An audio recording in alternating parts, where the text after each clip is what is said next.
All right, here we go. So finding good workers, not easy.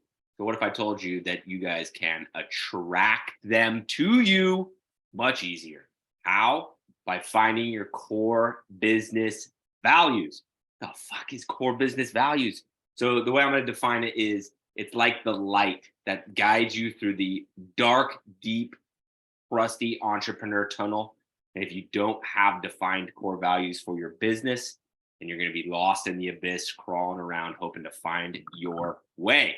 What's up, everybody? Welcome to the greatest business show on the internet. This is Booze and Biz. My name is Nick Glassett. So cheers to all of you guys. I decided to pop the top on the last bottle of white empathy wines. I bought this to support Gary Vaynerchuk. He's taught me a lot of shit. So I bought some wine, whole case of wine a long time ago. That's the last white one. So I'm drinking a white wine mixed with ginger ale.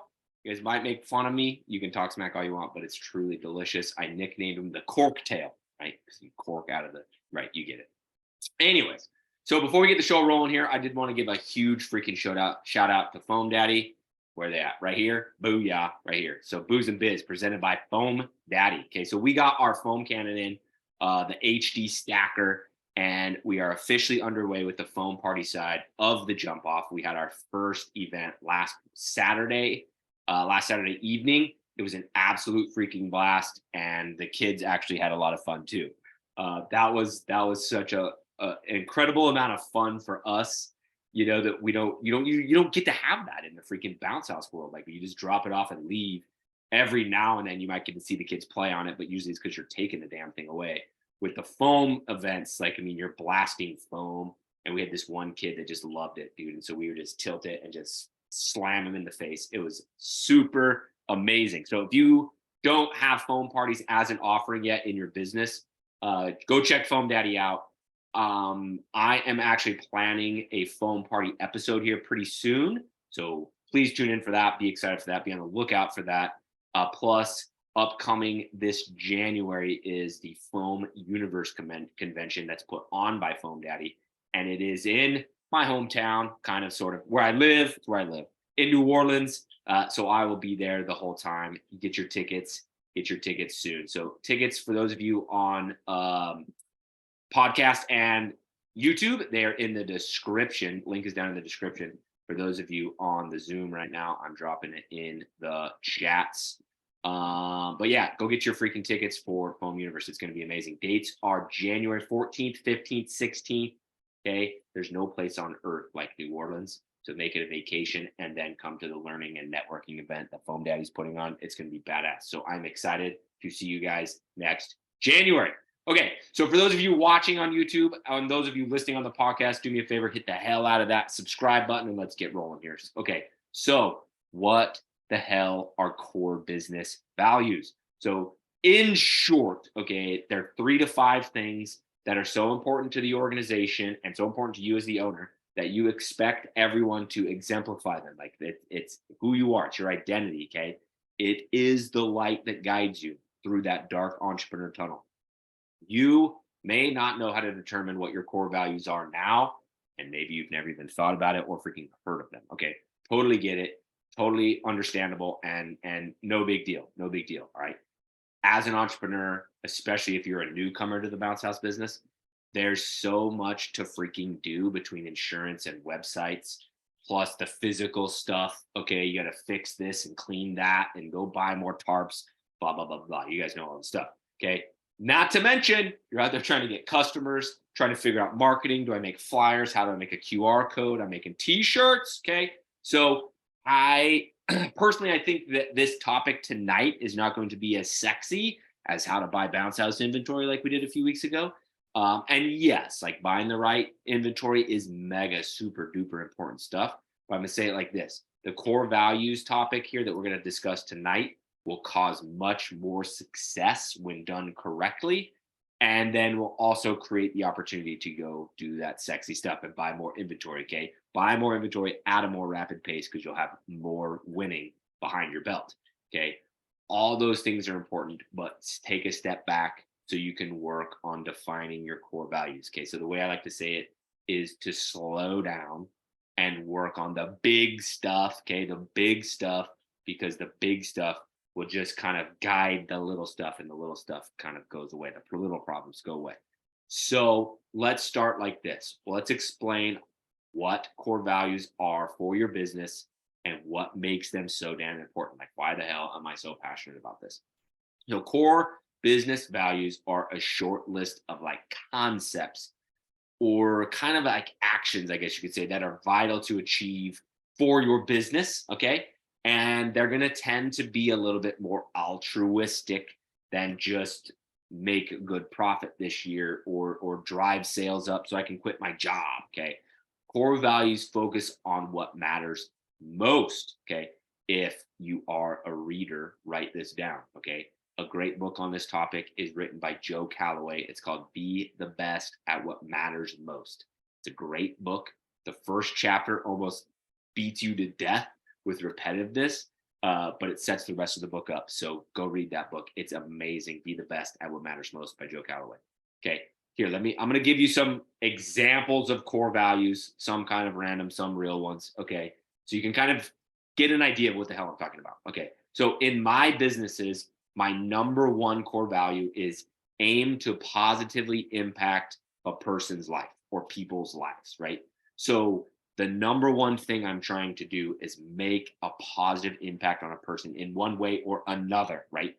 Can be drop off a bounce house that's clean and on time and blah, blah, blah, whatever. Can be put up Christmas lights that work and are beautiful and are great and a great value, right?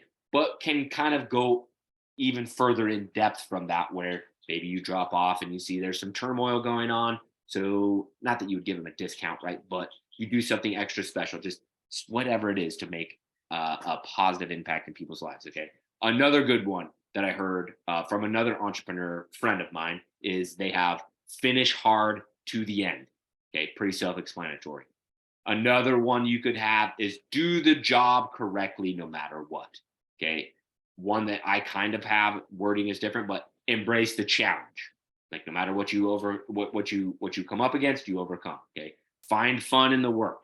Or this is a famous Facebook one: move fast and break things. So basically they wanted to evolve the company very quickly to where they break the algorithm, they break the programming, because they're trying to move as fast as they can. Okay. Move fast to grow. Okay. Another one from a shipping company that I believe is Old Dominion, but I could be wrong on that, is they have one that is on time and intact, right? They're a shipping company. It gets there on time and it gets there intact. Okay. Those are examples of core values, right? 3 to 5 of them for your business that you absolutely must have. Like, they're for you, they're must haves in order to fulfill the mission of the business. But it's also the 3 to 5 things that you have to have present for you as the owner to be fulfilled in your business, right? So it's, to me, it's almost kind of like a selfish thing, as in, I personally couldn't wake up and come to work for my own companies if the aim was not to positively impact other people's lives. Like, that's my number one thing, like, for me as a human being, right? So I just go ahead and make that the jump off's number one. And then that way I get to live into that every single day. Okay. Before we talk about how exactly you find your own core values, I think it's smart to talk about why this matters for attracting workers, right? So this is the third part in the 4-part team building series of attracting workers. Okay, so I want to make sure that we kind of drive home on the fact that this is a team building topic, not just an important topic for a business or an entrepreneur. Okay, so why core values are so important. Our society that we live in continues to move and grow and evolve. Okay, the more our workers, how do I say this right? The more recent their birth date gets, right? Or I guess you could say the younger that the workers get as we continue on through time, the more that they want to be a part of something versus have a job. Okay, so what I mean by that, growing up, me personally, like, back then we just wanted the job, so we had the wage so we could like buy the things we wanted. Okay, even if we didn't have things we wanted, like, we still just like wanted the wage. Like, you had to get a job, like, you just got a job, right?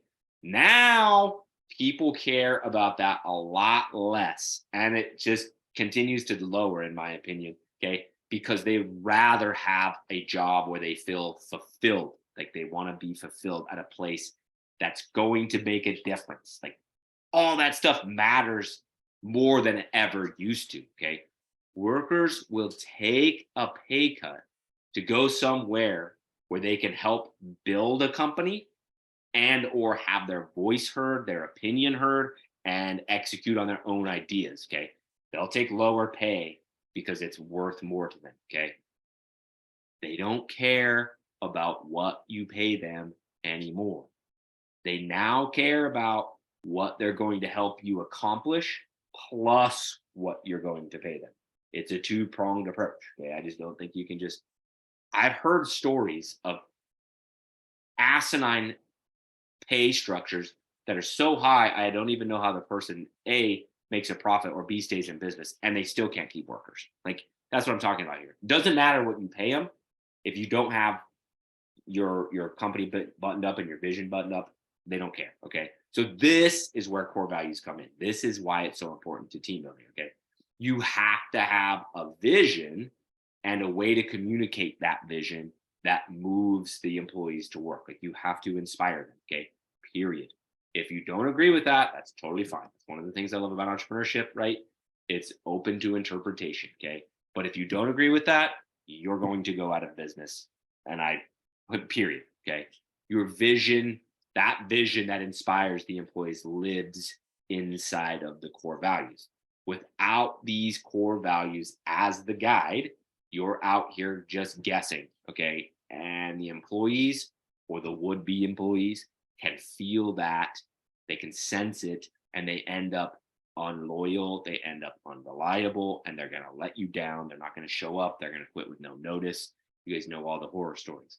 The core values are the secret sauce that keeps that all together. Okay. Say it differently.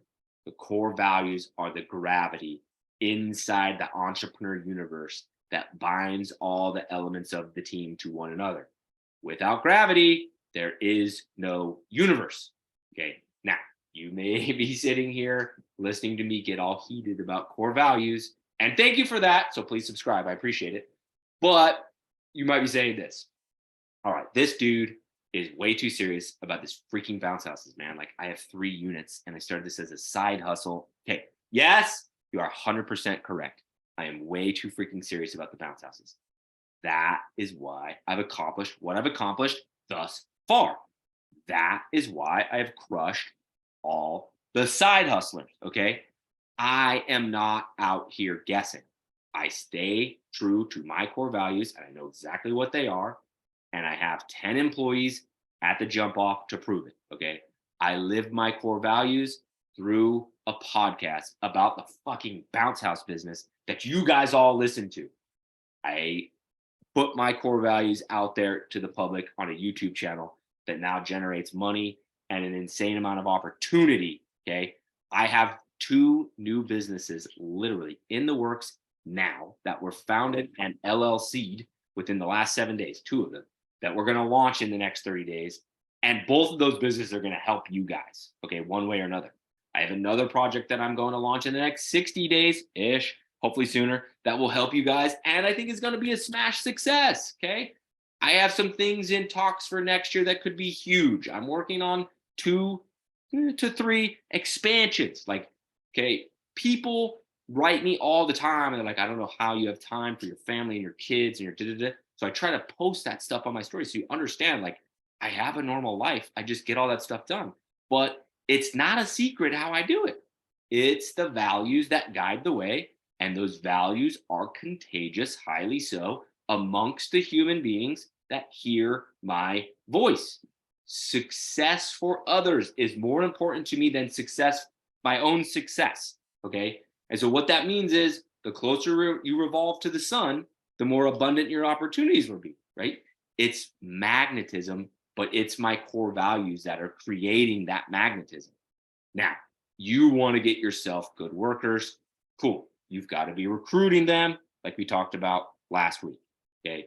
If you want good workers, you have to be doing great interviews like we talked about 2 weeks ago. Okay. But really, if we're really getting down to it, if you want great workers after you meet one and recruit them and then interview them and decide they're a good fit, okay, you have got to be the person they want to follow. Okay. They have to be moved to work with you. And that comes from the communication of your core values over everything else. Okay. So, how in the world do you communicate core values? Okay. So, everybody's different. Okay.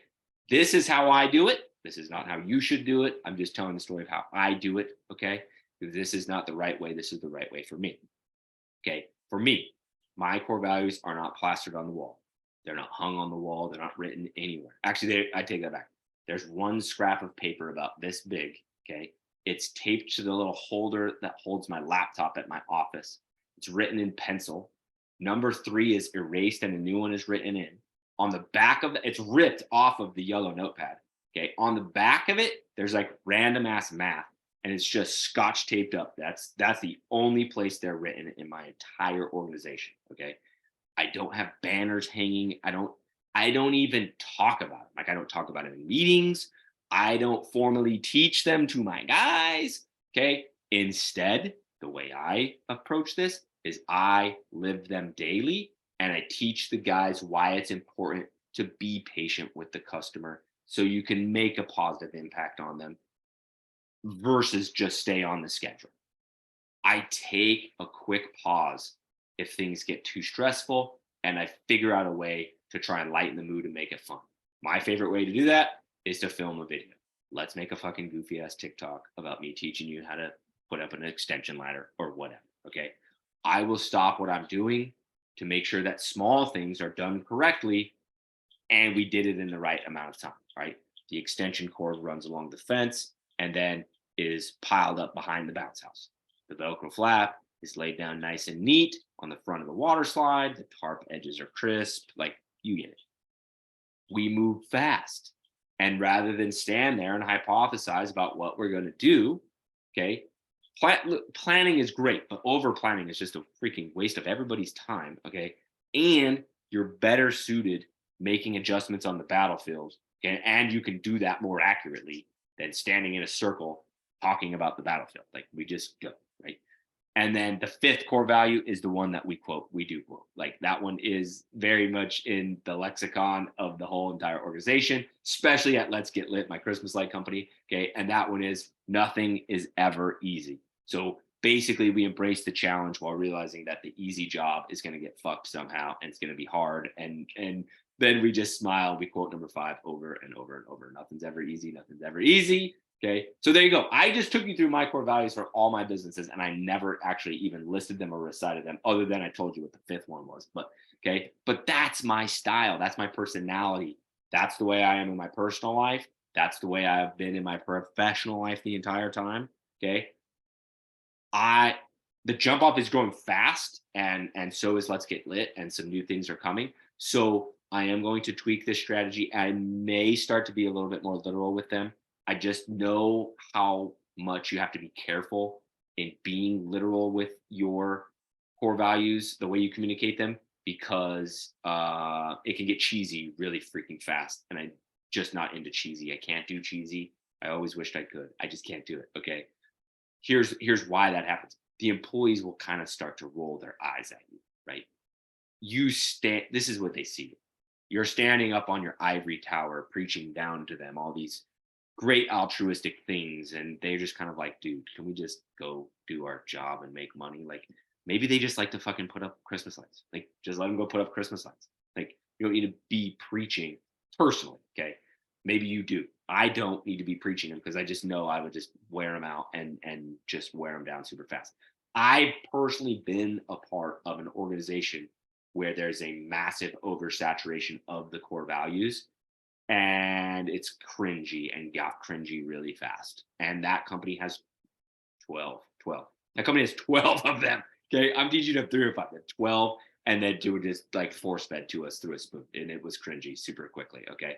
So instead, the directives that I put in place and the things I teach my team to do, all that stuff is just rooted in the core values. So I accomplish the same aim with the same emphasis as the literal way of doing it. It's just comes across more natural. It's lighter, like, right? That's a better way to put it.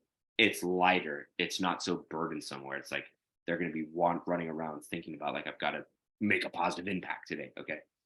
I'm not out here like making the whole damn crew get just go tattoos. Okay. Okay. It's my actions that they can see it in. It's my teaching that they can feel the core values in.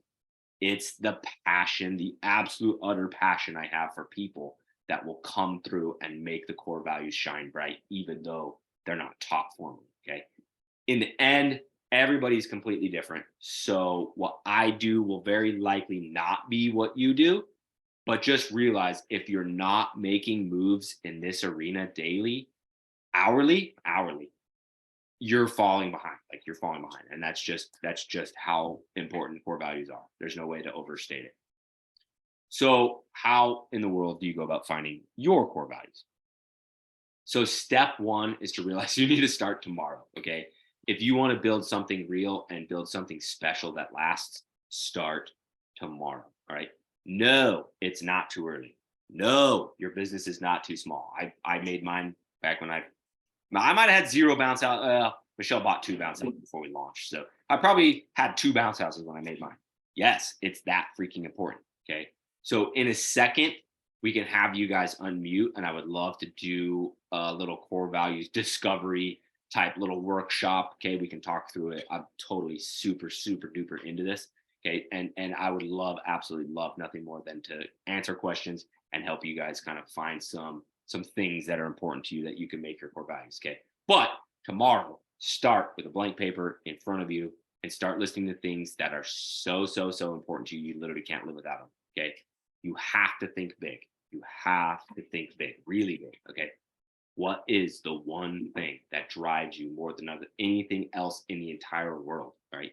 The things that will get you out of bed every day for the rest of your life, no matter what happens. It can be, well, here, let me tell you what it can't be. So it shouldn't be something like, I want to build something special for my kids. That's cool and cute and all, but it's highly likely your kids are going to want to build their own shit, especially if they watch you build this. They're going to want to build their own stuff. So don't fool yourself. Your kids probably don't want anything to do with this. Okay. You cannot have a core value that is, I want to make enough money to quit my job. Okay. That is a goal. That is a goal. That is not a value. The reason that's a goal, not a value, is that it can be accomplished. Your values can never, ever be accomplished. Okay. My number one is to make a positive impact on people's lives. There's 8 billion lives. I promise you, I can never finish. No matter how successful I may end up, I can never finish. Okay. My number 2 core value is, if you aren't having fun, make it fun. I'm never done chasing that. Like, I'm never not consciously thinking about to make sure that it stays fun. Like, it's just always there and can never, ever be accomplished. Okay. The core value guides you forever. Okay. Make $1 million. That's a goal. Get 100 units in your inventory. That's a goal. Bring fun to everyone is something that lasts forever. Okay. That can never be accomplished. Okay. That is a good core value. What are the aims that you have that you can always be focused on that you can't accomplish? Okay. And you may notice here that the core values are the path to the goals. Okay.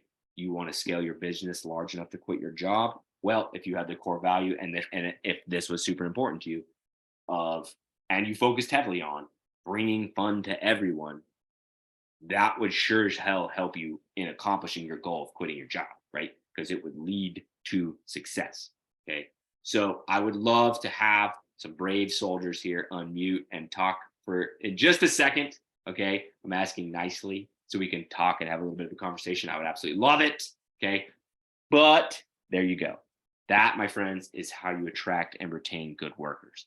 I know that whole entire rant felt like it wasn't about workers, but I promise you that is the secret sauce to get the workers. Because when you can talk about this stuff and you can be about this stuff, it creates like an aura around you where they understand that they're not just going to a job to make money. They're going to change the world. Like that. They're setting out today to go change the world this much, but they're going to change the world, right? I wish that this stuff was like super tactical, like black and white, but it's just not, dude. I wish it was, but it's just not. The world is gray, and the path to success looks the same shade to me, right? It's all subtle, it's all nuanced, and it just doesn't work in a literal form. Okay.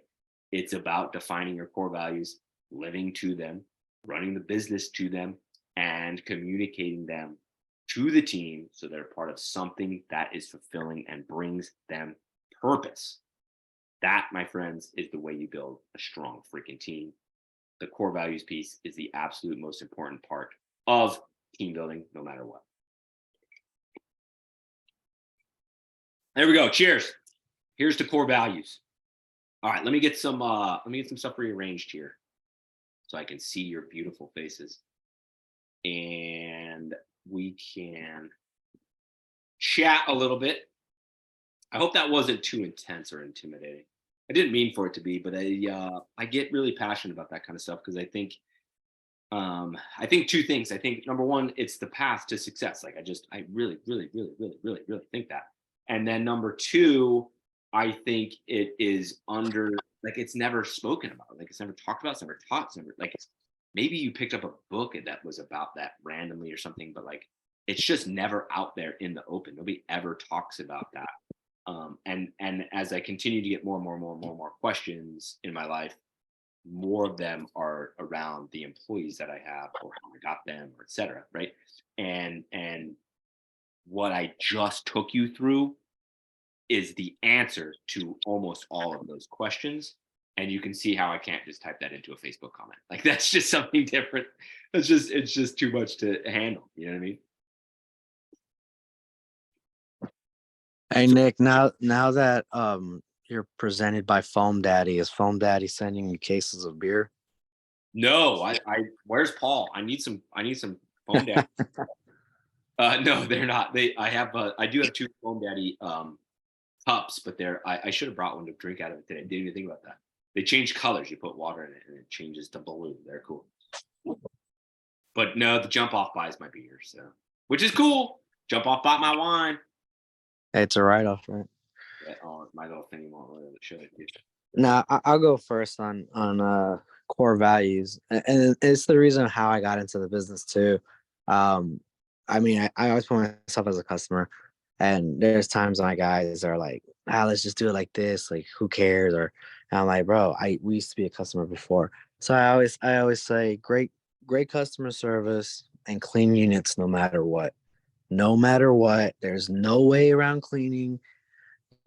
Even if it looked clean at pickup, you're still gonna blow it up and you're still gonna clean it, no matter what. Yeah, maybe it's double work. People are like, "Oh, it's double work. I don't do that." Or, "Oh, I clean at delivery." Nope. It's if it's back to back, we'll still clean it there, but it got to go through the cleaning protocols. And my cleaning protocols are vacuuming and sanitizing, no matter what, And there's times because that's how I got into it.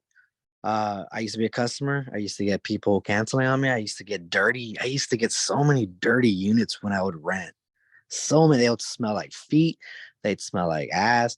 They smell like dirty water. They smell like a McDonald's playground. And I got tired of it. Because I was like, why am I paying this much? And it's dirty. So I bought my own bounce. Thinking I'm gonna save money throughout, my kids' birthdays. And then I had people wanting to rent. And then, hey, let me borrow it. And then bing, that's how my company was started.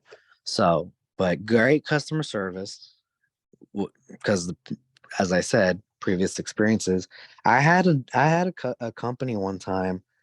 They were so late to my party, dropping off to my sons. Like they literally showed up, not even an hour, like probably a couple of minutes before people were. It was just, they told me they're gonna come at 12. They didn't get there till like 3:30. It was just like I kept getting that a lot, and I tell my guys, like, if you can't talk to people or you can't communicate with people, or you think you're just gonna come for just a quick buck, like you're wasting my time, because you got to know how to talk to people. You got to know how to do customer service. You got to know how to handle situations, and we're always gonna deliver clean stuff. Same thing with tarps. Like my guy's like, the tarp looks good. It's like, don't matter. Got to get washed. That's not my style. We don't do that. There's really nothing that doesn't matter, buddy. That's not gotta wash it. That's just what we do. We Dude, don't and what I give love about we don't send dirty shit out. We don't. like how simple are both of those things, but when you have them as high up in your world as the core values of the business, they're gonna like that's all that freaking matters. It's all that freaking matters. And Exactly. then It's what easy. kind of growth is both of those things done correctly will make your life easier, your company more profitable, your clients happier, your referrals bigger. Like, bro, it's there you go, done. 40%. I have about 125 Google reviews. I want to say 40, maybe even half. Every review says clean unit, great unit. It's either about service, the other 60 is about great service and communication, the other 40 is about super clean unit, super clean. Like and then if you go look at competitor reviews, which I tend not to give a show about my competitors, but you go look, which I'm shitting on all of them in reviews, even people that have been around for 10 years, you don't really see clean unit, clean, clean, clean, clean. Mine, I take pride. I'm like clean unit, clean unit. Even new guys that I'm hiring, the way opening day or training day, I call it training day, is a cleaning day. That's how, like, this is how you're gonna clean. This is the standard. This is how you're gonna roll. Like, I don't take them to the field unless they can. If they can handle a cleaning day the way I want it done, then maybe we'll talk. But Legit. that's the way I do it. That's legit. Yeah. I think it's so beautiful because how effective it'll be, yet how simple it is, bro. To make things simple is the hardest thing that you can do. And yeah, bro. That's awesome. Thank you, Al. Thank you. Appreciate you. Who's Anybody else got questions or never thought about this before, needs some coaching, I guess you could call it, like whatever.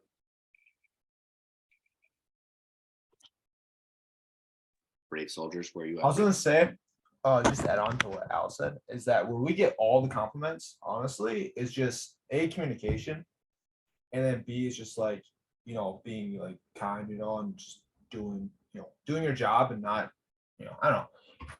It's like we've gotten so many compliments over the years, and it's like, saying they've rented for someone else, they tried us, and they had a great experience with us because we were nice or we were on time or whatever. And it's like for us, granted, we've never rented from another company, but it's like we're just doing our jobs. Like we don't feel like we do anything special. But if you look at like our reviews and our customers, for the most part, we've got a really high satisfaction, I guess you want to call it. The other thing that this could be an entire topic for a night if you really wanted, but learning how to make promises without making promises is also like a huge skill that I've learned from doing this business. And if you can like, use it, it's like, for example, just like, adding time, it's like, it'll be delivered Friday, I don't know exactly what time it'll be delivered, sometime between, 9 a.m. and 7 p.m. because that's when our trucks go out. And some people do the exact time. Like I know Nick does exact time. That's great, but it just doesn't work for what we do. But just learning how to make promises, and we understand like blows happen, trucks break down, guys show up late, people oversleep, so learning how to make promises, and like, sometimes we still have those, set up by 9:30 a.m. jobs. Don't get me wrong. It's just that we like focus a little bit more on them because they're the ones with deadlines versus the ones that are anytime. So we always lean towards anytime deliveries. It doesn't cost any more to get a special time, but it's a lot harder on us, if that makes sense. Right. Yeah, we're the same. Our communication is, generally speaking, on our Google reviews. We're about to hit 200. We're close. Ours is communication. It's like the thing that's mentioned the most. Like, and that's like, and I don't know why that is. I think that's the make a positive impact on certain life thing. Because I remember kind of renting before. Like my wife always rented, like, and I worked all over the fucking place and worked way too much. So I was never here, but they would drop them on Friday, and like my dad would have to walk over and Michelle would have to like coordinate it. And I remember it being super stressful. And so like when I started the business, I'm like, nah, fuck that. I'm gonna tell people what time I'm going to be. I'm going to make a schedule anyway. Yeah. It's on that schedule. Not that I think you should do this. Like that's it can cause stresses for sure. It's definitely the hard way to do it. But it was just kind of like, dude, I want to make that positive impact on them to where it's like they know we're going to be there at 9:45, and so to start looking for us at 9:40, right? And we're a bounce house company. Like when we show up on time, the other weekend, we had a last minute rental that fell onto a third truck, and so I just ran that third truck. It was literally one slide. And so I told Cassie, I'm like, just tell the guy I'll be there at 8:30. Their thing doesn't start till 12, but I'll just be there at 8:30. That way I can kind of knock it out, be good to go. And I got there at 8:29 and I pull up. I had the window down because it was still kind of early in the morning. And he's like, holy shit, dude. I've never had a bounce house guy on time ever. And you're like on time. I'm like, yeah. You know, I'm like, dude, all my trucks are on time. We're on time or early. Unless something Nick, happens. do you ever get people like surprised that you're the owner and they like just act like you're a celebrity? Yeah. Like, you're the owner? Oh my God. I'm like, well, I mean, I'm not like, like, it's like, I'm just doing like the other guy said, I'm just doing my job. I actually had a person say, thank you for showing up before. I'm like, who are you doing business with? Like, like who are you? I never tell them I'm the owner. Yeah, I mean, well, my name's Al and my company's Al's Fun Houses, so people kind of put two and two together, and I'm just like, yeah, that's me. Change your name. Yeah, if you're the owner, you don't get tipped, man. No, my guys get tipped. I don't. Yeah, I don't take the tips either, but I normally get tips when my daughter's with me on pickups. Yeah, my son too. My They son's come 11. out. Yeah, they come out and They they love see my that. daughter working, and they're like, "Oh, here you guys go," and I'll be like, "That's for her." They're like, go buy some burgers for you and the little guy. I'm like, all right, cool. Yeah, I always like my ego sucks, so I always tell them I'm the owner. Like I have to. Like I don't like say it, you know what I mean? But like if they ask, I'm always like, yes, like, but I try to like defer to the other guys. Like, yeah, I am. Like, I'm just here to hold the clipboard. Like he does the hard work over here. Like, Yeah, that's what I he's say. the real too. hero. I just walk behind and like point. Yeah, and one nice thing though about like I've been doing for so long, and also like the nice thing if you can keep your guys, obviously everyone wants to keep retaining, right? They'll memorize setups like previous customers. You'll memorize it. It's weird to think because you do 100 of them, right? But for example, I worked last weekend because a couple of our guys were on like a boys trip or something like that. We hired a lot of friends, so whatever. So anyways, I worked, to fill in. And it's like I did a block party, whatever you want to call it, but it's like in their park, It's like I get there and I go, oh, I've done you guys for the last 2 years. And it goes right there, there, and there. The other thing I started doing too, is I put a lot of our events, I take pictures when I'm at there. And on our website, we've got a gallery page, and I've just put a crap ton of pictures of events, right? Because it's like we're doing quite a few, don't get me wrong, but it's like it's enough that's like constantly add more, Sometimes you forget if a lot of our employees don't like or don't take pictures or they forget, it's just not something standardized for them. But I try to do it when I do it. Anyways, long-winded. But I added the picture last year when I did it. And so I pull up my phone, I go, oh, this is your event from last year. This is exactly how I did it. So just the same layout, show the customer that, and they're like, oh yeah, exactly. And why this is so nice is I am careful how I word this, but it's very sometimes annoying when the customer is watching over you while you're setting up. Like, I don't know if you guys have ever experienced it, but it's like they will watch you the entire time because they want it to all be perfect. But if you just be like, yeah, I know where everything goes, they'll go do their own thing, and just let you like get to it. Which is super nice. But also, back to the customer service. I've said this before, but being able to understand, like there's two types of customers here, or typically two. There's the one who's ran these events a million times, especially when they ran through us a million times, right? And so they're not concerned at all. So they literally say, here you go, and they're so damn busy, they don't have time to deal with you. So they go and they do anything else. In fact, it's impossible to find them when you need to sign the contract and then finish up paperwork, right? And so like that can be frustrating because they'll just keep walking away from you. It's like, okay, you signed. Now I gotta give you a receipt after they've already walked away from it. So, okay, anyways, Give me 2 minutes. But then on the flip side, you'll have the people that just won't leave you. And it's like they ask you to move it. And then they like want to complain, like, why is setup taking so long? Well, it's because you are watching me and I had to move it, like readjust 5 times. You know, oh my God, I'm gonna start ranting. But when I ask them every time, is this where you want it? And they say yes. Stake it down, and then they decide to change your mind. Oh my God. Okay, anyways. Right. My favorite is when you go set up somewhere and like you pull up to the house and like the cars are out front and one of them's the sheriff car. And you're like, oh God. Because the sheriff guy at the backyard party's like the whole time doing this. Like, bro, you don't even know what I'm doing. Stop looking at me like you're a cop, dude. That, or like even if I pull up and it's a sheriff's house, and if I'm running so we got a couple different trailers, but I've got enclosed box truck and a utility trailer, like exactly what you run, but the foot high walls, I don't have the extension. Anyways, it's like if I'm pulling up with the extension walls, I'm just like, oh my gosh, he's gonna say something, or it's like just like no one else thinks this way, but it's like when you do it long enough, it's like, oh, he could probably. No one knows. Everyone thinks they weigh more than they do. So it kind of looks like you're really heavy, but you are heavy, but you're not. If that makes sense at all. But like even just like, or like in the box truck, because that's the one that requires DOT numbers. So it's just like stuff like that, where it's like they're gonna start getting cozy, but I've never had anyone do anything about it. And I've only ever been stopped by DOT once, and they're like, cool, and then let me go. So I don't know. I don't even know if we have that in Louisiana. Like some of the stuff I see driving around is shocking.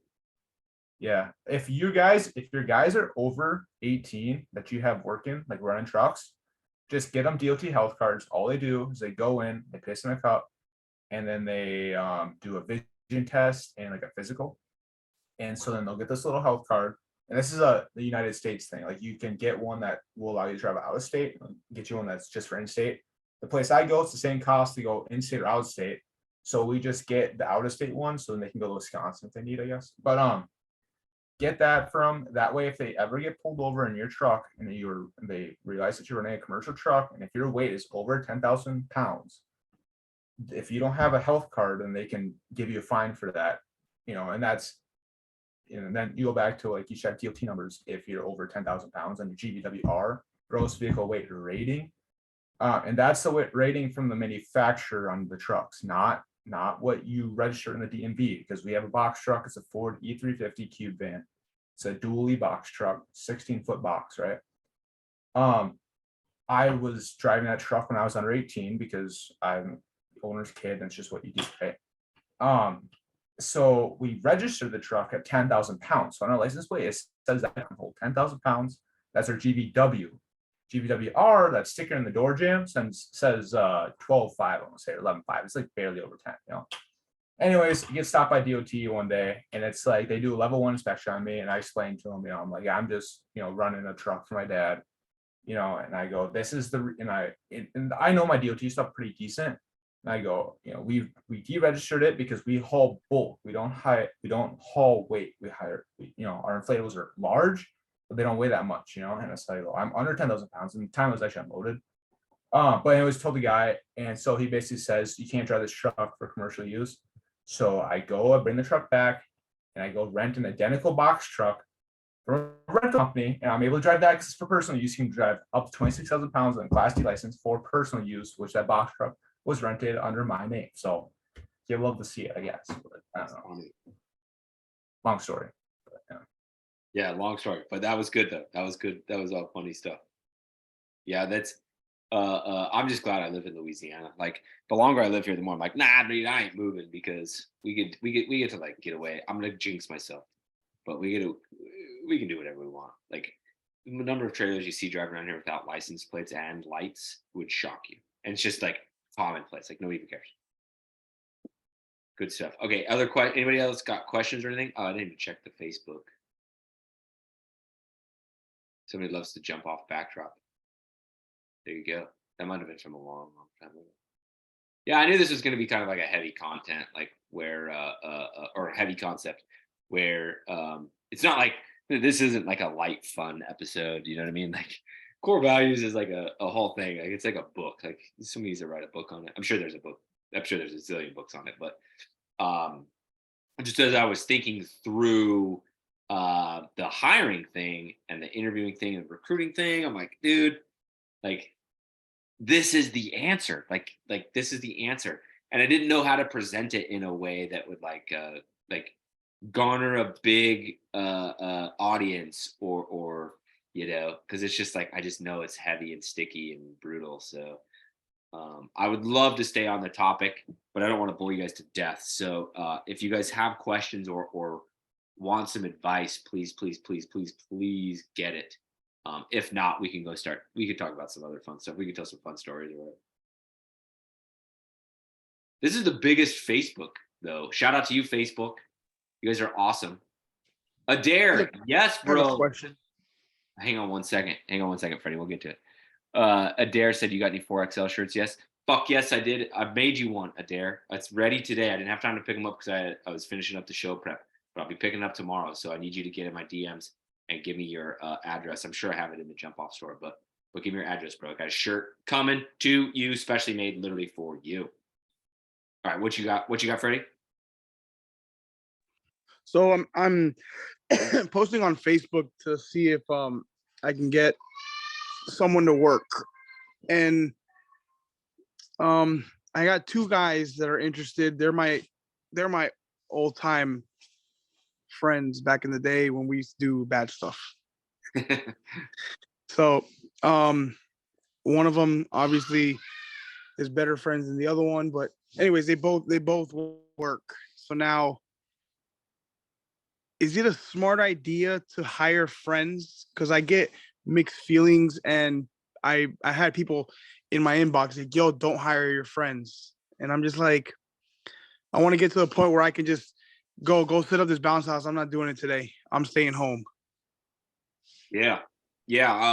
It's a slippery slope, like between hiring friends and hiring family.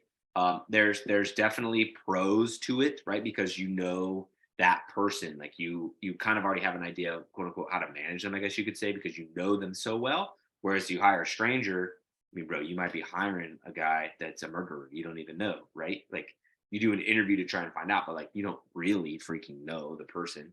But then on the flip side, like the cons are going to be to separate the relationship, a personal relationship, from the professional side of what needs to be accomplished is not easy. I have hired, let's see, I know I hired my friend and roommate when I was like 19. Yeah, I was probably 19. I might have been 20 back in corporate universe. And it was very, very hard because not that I couldn't handle it, he couldn't handle it. Like I went out I was like, all right, bro, I'm gonna go grab lunch, dinner, whatever. I don't know. It was at the mall. And I come back and he's got a chair behind the counter sitting down doing his homework, like while we're open for business. And we're a sales company. Like we make commission. I'm like, Cole, bro, what are you doing? He's like, oh, the guy that I used to work for, like, used to let me do my homework if it was slow. I'm like, oh my God, like, no, I'm like, no offense to the other old guy, but no, bro, like, no, like, we got to do work. Like, we got to do work. And he was like taking a mile, you know what I mean? I wasn't giving an inch, but he was still taking a mile because we were homies. But I did kind of, I guess you could say, pull him aside, right? And just kind of talk to him, be like, bro, like I just had to explain to him how serious I am about this, how serious I am about everything, how he's getting paid, and I need him to do the things he's getting paid for, because if he doesn't do them, then I've got to do them. Whereas if I just hire some random 16-year-old off the street and pay them, like they'll do the things I need him to do. And he was a really, really, really good dude. So he shaped up and was a great help for the rest of the year until he moved back home at summertime when the semester ended. So it really comes down to if you think that they can handle it and you think you can handle it. And if you do think so on that, basically what you've got to do is, no matter what, you have to put your personal relationship ahead of the professional needs of the company, I guess you could say, where it's like you have to choose the love over the money, where you have the tough conversation to sacrifice the to sacrifice the professional relationship to save the personal relationship. Like you got to put the personal relationship above the professional stuff. I did hire a buddy a buddy, not like super close friend, at the jump off pretty early on. And we did pretty damn good. But I will tell you, it's hard to say no to them. Like when they come at you for more money, when they come at you for they need 4th of July off, it's just harder to freaking say no to somebody that is your friend. So that's why the reason people are telling you never to do it or don't ever do it is just because it is complicated and tough. So it's like it's just easier to avoid.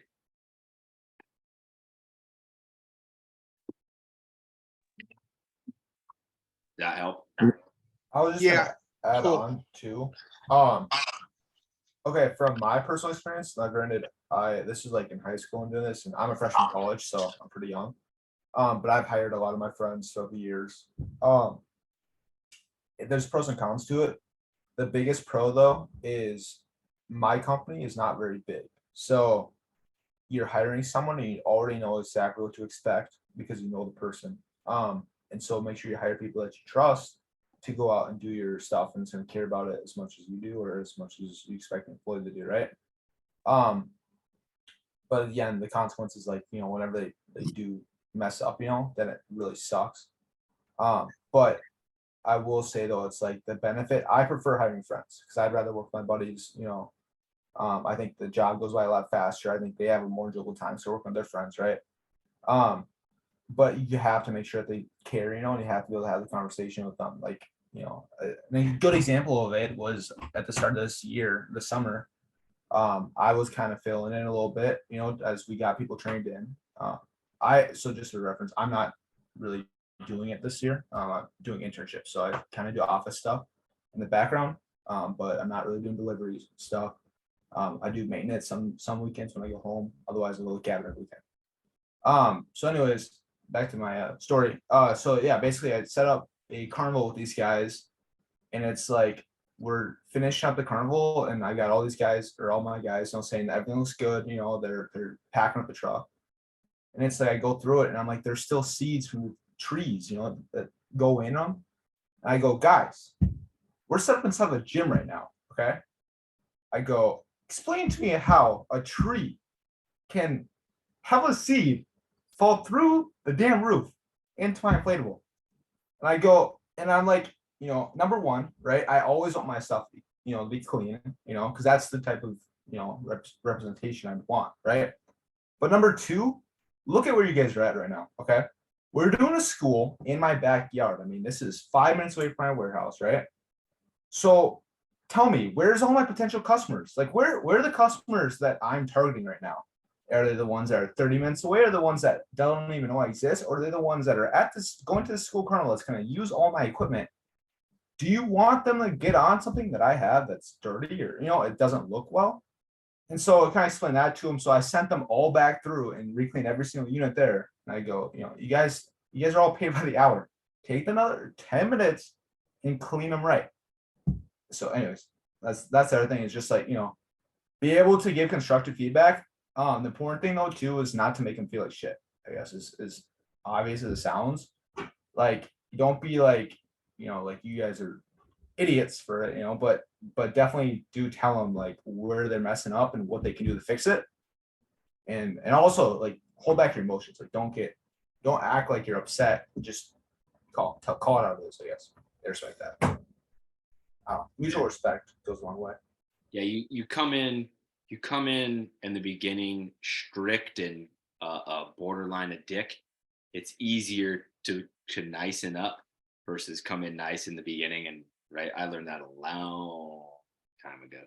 So if you've got like if I hire a new guy that I think is kind of going to be like a jokester, I'm a lot stricter and harder on them in the beginning, and then I'll loosen up. But like you kind of set it in motion, and then if they get out of line, like real quick, you can just like look at them and like you've already set the expectation, right? They're like, whoop, they button right back up, versus the opposite.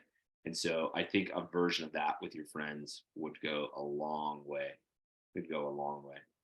Yeah, I don't know if I would hire like a close buddy, like a close friend. I don't know if I would or not. My gut tells me I kind of wouldn't. Like I would. Yeah, I don't know if I would, because it is it just makes everything complicated, you know? My situation too is also a little different because on the flip side though, it's like I'm second in command, how you want to call it, right? Especially when I'm running, right? But it's like at the end of the day, the person who signs their paycheck will be the owner, right? All And right. so it's like when there's a big conflict, there's a big issue, and it still goes to owner. So I guess it's more like a manager being friends with them. I don't know how to explain it, but that's the other flip side. It's like it's still the owner. There's still a higher level, I guess, than me. But yeah. Yeah. I think if you're gonna look for someone, try to, because I've had a lot of people message me, hey man, looking for some extra work. You think I can work with you? And I'm like, bro, you used to do like cocaine off of strippers' asses when I was hanging out with you. Like bro, like you party too much. I don't trust you to come to work. I just don't. Like, or it's like when customers like, oh, I thought about doing this. I'm like, bro, no, you didn't. Like, stop. You can't. But anyways, if I'm looking for somebody, like I've had the same two guys. It's my best friend's stepbrother. He has no work experience, college kid. I saw him in the gym, squatting 550. Check mark, he can do bounces. Kind of a meathead, but now he knows everything. So if I want a weekend off, he can run everything. But I kind of check mark off. They could even handle it. Of course, with younger people, you kind of worry if they're going to show up, which that's probably your biggest issue, right, Nick? Like, is this young guy going to show up or not?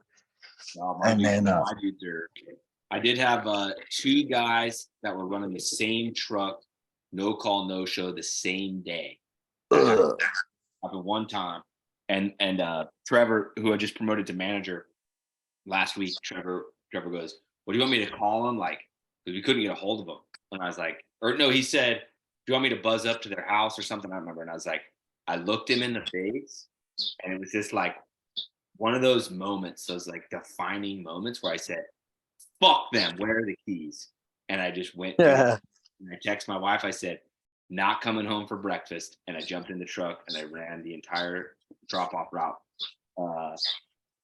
Drop-off, and it was a Sunday, so it was a sucky route, dude. It was drops and picks. But I ran the entire thing myself. I was like, nope, I'm gonna fly solo. He's like, well, do you want to see if we can get? I said, nope, just get me the keys, bro. I'm good.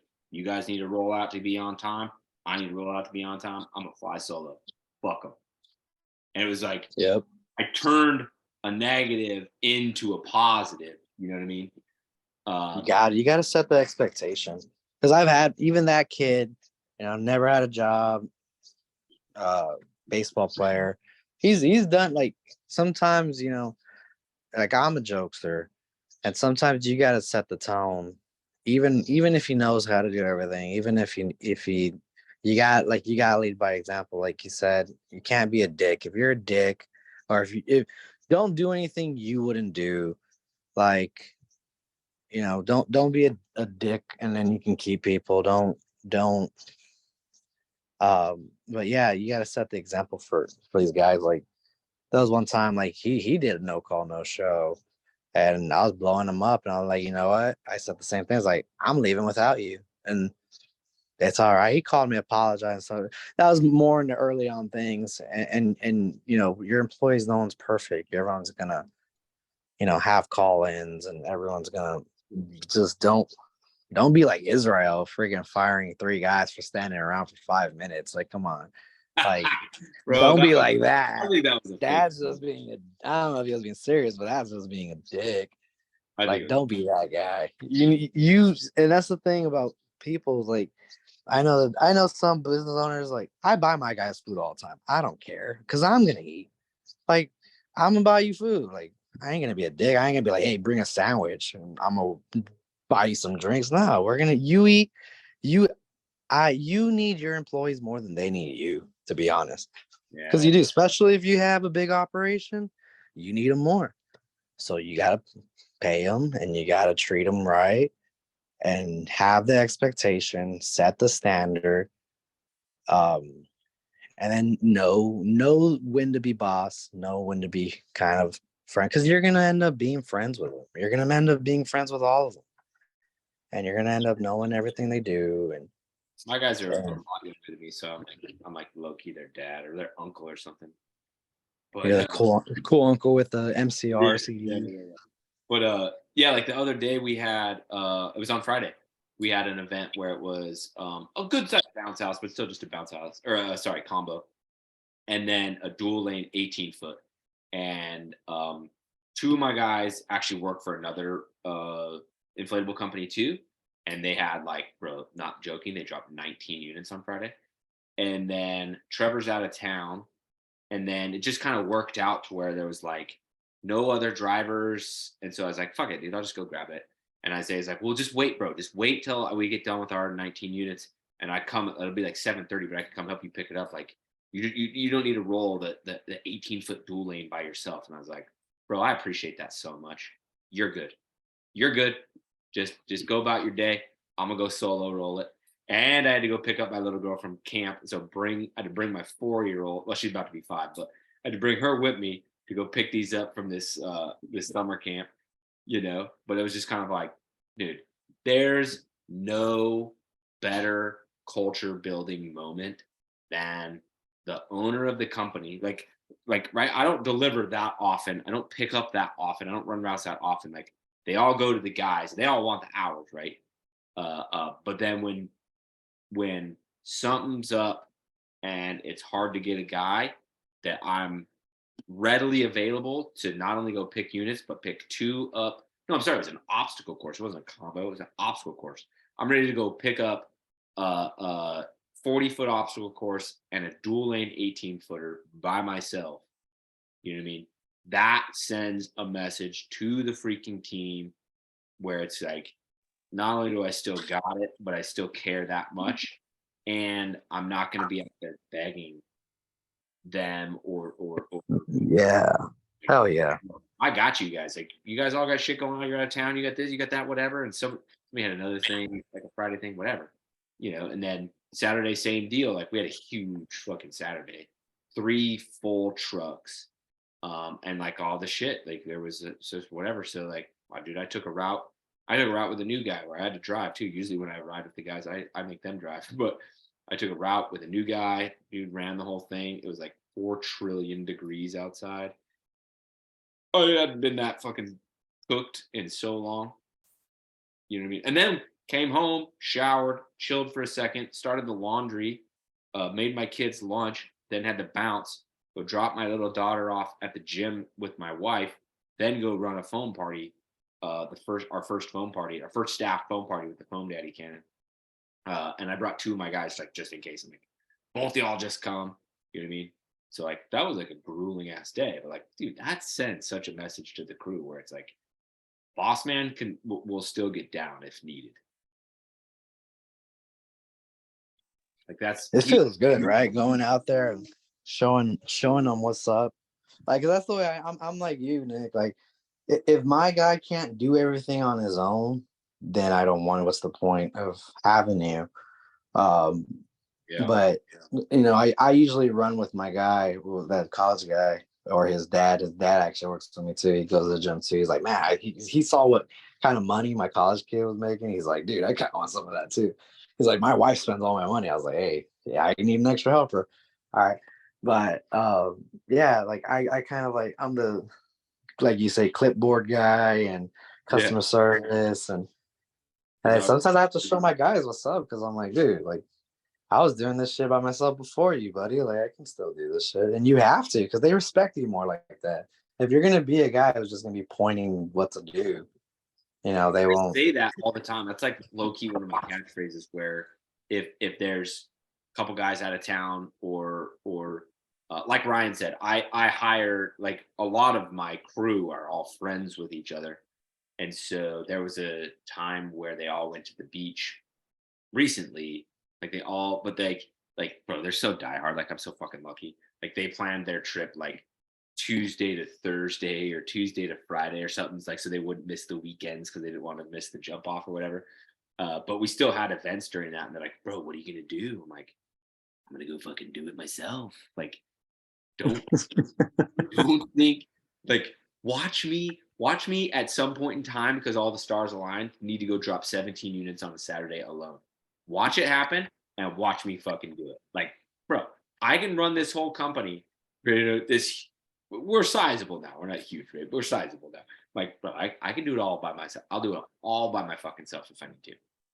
Like, and I say it like, dude, I don't miss a beat. Like, and I just change the subject, like go right about the random conversation, because like I don't just say it for effect. Like, I literally mean it. Bro, I can do this all myself if I need to. Like, I'm good. Yeah, My dad's 54 doing school carnivals by himself and all this shit. It's like, Hell yeah, bro. So badass. I need to vent a little bit, boys and girls. Oh boy. Oh boy. oh, Dude, I'm literally losing my freaking mind. I shit you not. I had a credit card mishap with my internet provider. They're the only provider of internet in my area. So I can't even cancel. I'm so mad, man. I can't go with anyone else. I've been dealing with this stuff since 3 o'clock in the morning, 3 a.m. I woke up trying to do this.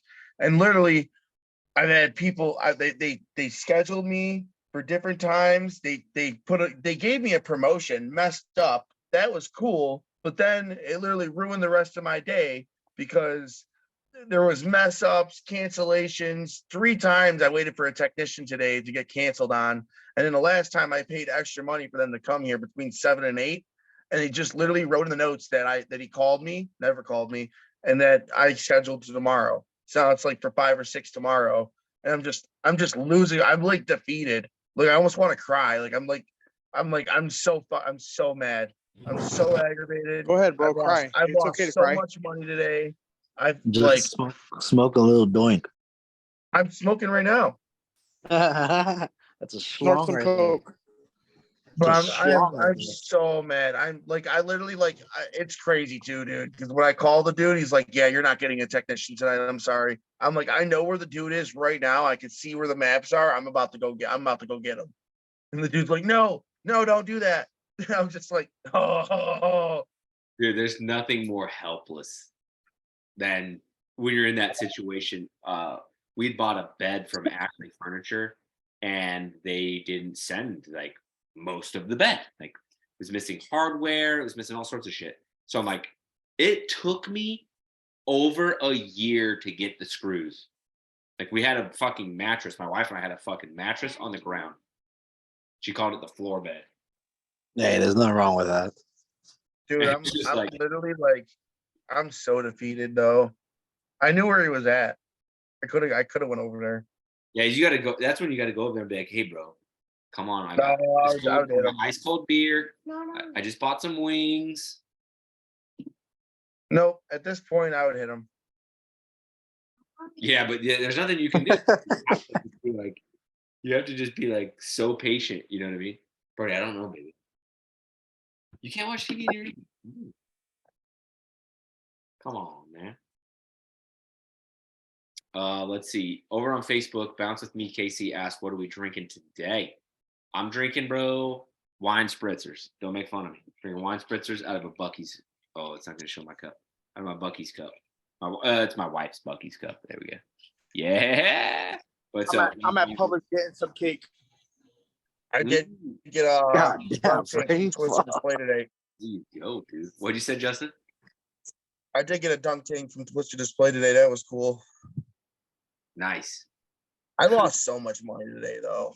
I lost thousands. That's brutal. We had a good day. Yeah, it's We had a good day today. Picked up a last second rental last night for today. So we ended up doing 3 events today. 3 events, 4 units today. I'm working on whatever, bro. I had some meetings and I was working on this shit. And then I look out I'm like, what the fuck is that noise? Look out the window. Windy as shit today. I was like, oh my God, dude. I did not know it was supposed to be windy today. We got 3 events. It was everything was fine. There was no incidents, but I was like, God damn. It was like borderline today.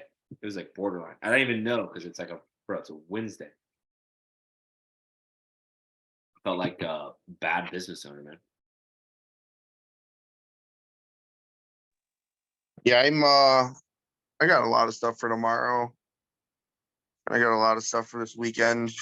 I got 2 different festivals going on this weekend. I got a 5K run I gotta set up tents for, and I got a giant beer festival I gotta set up for. Nice. Same setup, the same day setup and takedown. The 5K runs like 10 tents, 10 by 10s. I charge them like $3,000. And then I got with some tables and chairs, like 10 tables and like 20 or 30 chairs. I charge them like $3,000. And then I got brewery thing downtown. That's another like 3 or 4 grand. And it's just like a few tents in the street. And what else? There's a couple games and stuff. Besides all my stuff for Saturdays, like you know, that's for Saturday. And I have a couple schools Fridays, schools tomorrow. It's just nuts, dude. Last week was a 36K week or something. This weekend, I don't even know what the numbers are because I don't know freaking internet, so I haven't been looking at stuff today at all. That's good shit. Yeah, we're our June is basically as busy as our May, except for the days aren't as big because we had all of our school events are in May. But like we still have an event almost every single day in June, which is abnormal. Like it's not been like that ever before. But I'm happy for it. Like we got the guys, we got the staff, and we got the units. We're good to go. Wow. You guys want to hear some more drama? Like, yo, I can't even make this stuff up, dude. I had this one dude literally like tell me after this one dude worked for me all last year, but he went to school, and I had this other kid who's like homeschooled, so he's just always working. He just doesn't care, and literally like he's also like 18, you know what I mean? Still like homeschooled, but he's like done with that stuff this year. So he's like, I guess he used to be friends with this kid or something, and he beat up his friend 2 years ago. So then this kid ran up in his house with like 30 people like 2 years ago or something.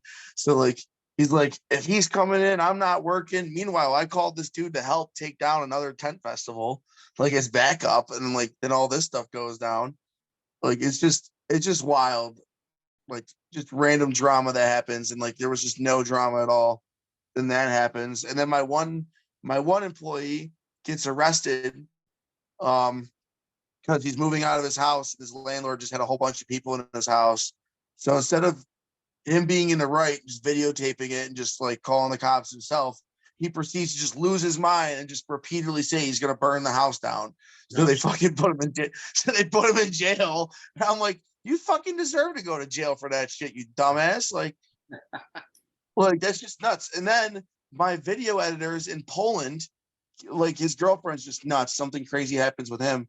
And then like he's like first time like since he's moved there like 6 months, he's like, okay, I'm going to the bar because she won't let him drink.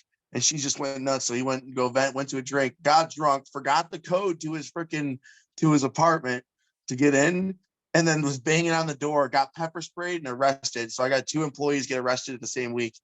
That's crazy, bro. Like I don't know what's going on. My life was like dramaless until like this week. Dude, I'm telling you, I got Canadian forest fires making freaking all these cancellations and stuff. Everybody switched stuff to this week, and then it just starts to downpour all week. Dude, that's how it happens. I remember this from back in the old days, like running big ass teams on the right. And it's easier when you work in a corporation. You have all this other people doing other shit, like payroll department, HR department, you got a boss, whatever. But I remember that bit where you're just like, you go, oh, bro, I got it all set. Everybody's fucking talented. Everybody's all good. There's no drama.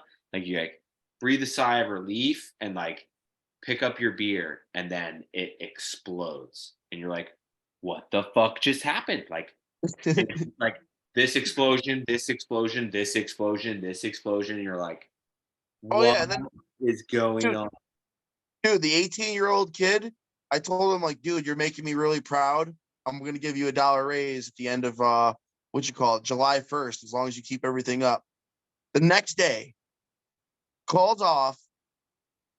And then I'm like, dude, it's the only day this week that's going to be dry. I need to get inflatables dry and whatnot. Like, why are you doing this? He's like, okay, I'll come in at 12. 12:02 happens. He texts me, oh, I'm not coming in. I'm at the mall. I'm like, yo, like, yo, what the hell? Like, I just gave you props, you little shit. Like, what the fuck? Yeah. Canceled the raise, bro. I canceled I'm your like, it's the only dry day. I literally told him a date and everything. I was just like, wow.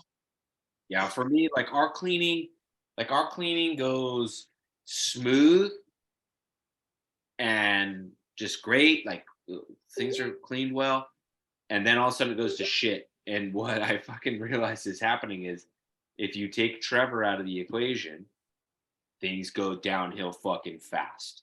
If Yep. Trevor's in the equation, right, and it's cleaning, right, so it's not like it's my fault, but I'm not paying close attention to it because it's like it just needs to get done, and like I don't really care what time you guys do it or day you guys do it, but like I do though, like because I want it done fucking early. I don't like going into Thursday with 30 units. You know what I mean? And so like, and I notice I'm like, as soon as Trevor's got a thing or like his girlfriend's got a thing, or whatever, like all of a sudden it's fucking Thursday and we're sprinting.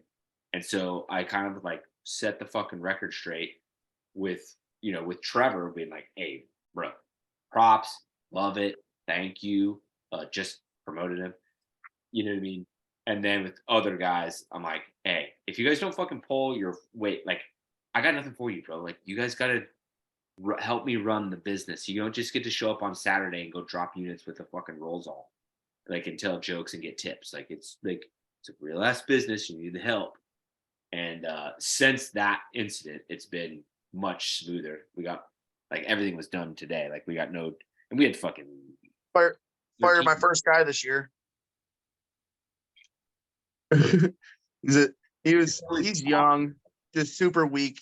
And then he was gonna come in and stuff, and then he's just like same thing. He's the one dude's brother.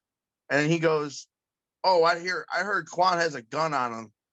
Because he brought a gun with him last year.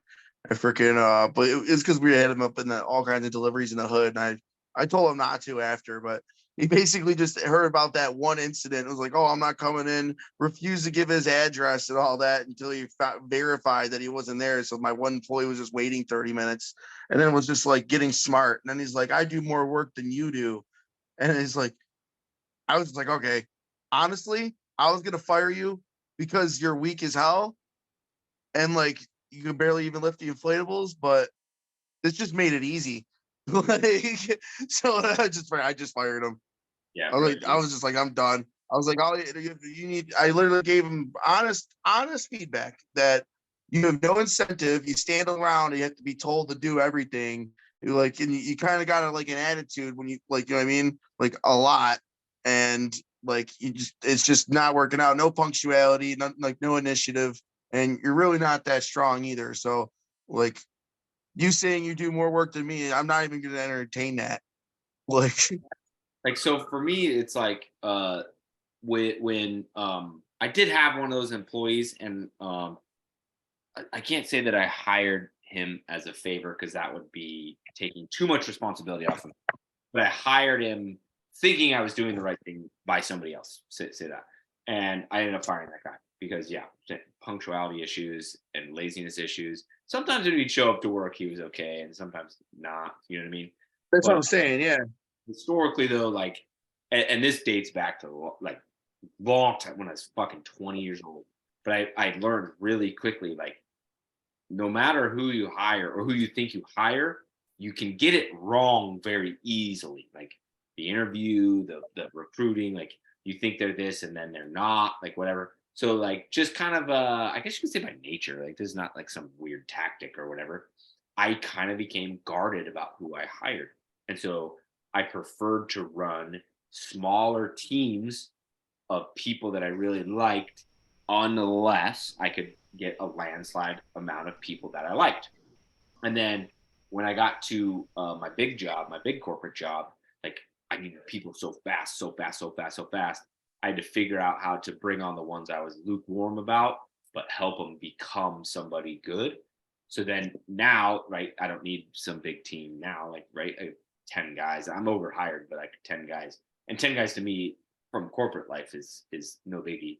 So, but I'm super fucking picky about how I hire them, and I'm super fucking picky in the interview, and then I make them work for it, then I make them sweat, and then you know what I mean. To where I do all those things up front because I learned over a long period of time that you do those things up front, you get a better result in the end because I do so many little teeny things to weed out the shitheads, the lazy ones, whatever. Where when I do make a hiring decision, that person is like dedicated to coming to work for us because they really, really, really, really, really, really want to be here.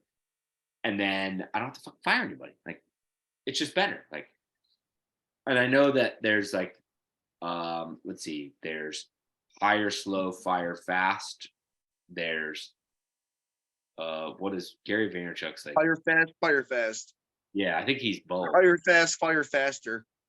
And yeah, I think that's what it. And I'm just like, but dude, it's just such a waste of time. I do not subscribe to that. I do not subscribe to that. Like, that's why I wanted to have like so many of these Booze and Biz episodes be about the team building because it's like the way I do it is kind of like meticulous and it's almost like extra. But then it leads to that like there's no drama. Like the only drama is like you took the Purple Crush water slide instead of the Purple Crush combo. That's the whole fucking drama. Like everybody freaks out. You know what I mean? Can't fucking believe you took this fucking combo, not the water slide. But like that's the drama that I deal with. Like, and it's just So how do you name? Dude, that's my freaking shit that I've been working on, like personally, is how do I make the load sheets meticulous enough so that they understand them? All the information's on there, so nothing can go wrong with the orders, and that like Pink Princess Bounce House and Slide doesn't look like Pink Princess Bounce House. Because if I can change those names, because you're talking about Purple Crush this, Purple Crush that, if you can somehow like that's the little things that I work on now. You know what I mean? I try to when I have internet, and but no, seriously, like those little things will make like the day go smoother. Like those little hiccups.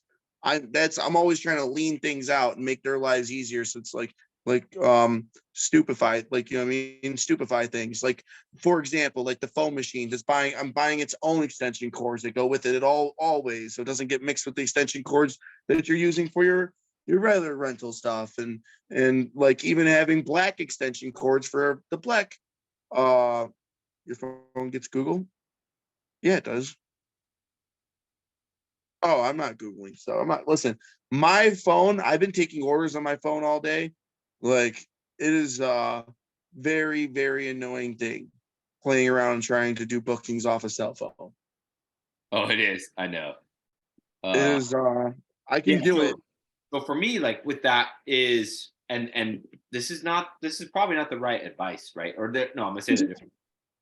I don't subscribe to tactics. Like it's just, I don't do growth hacks. I don't do tactics. I just think it's all bullshit.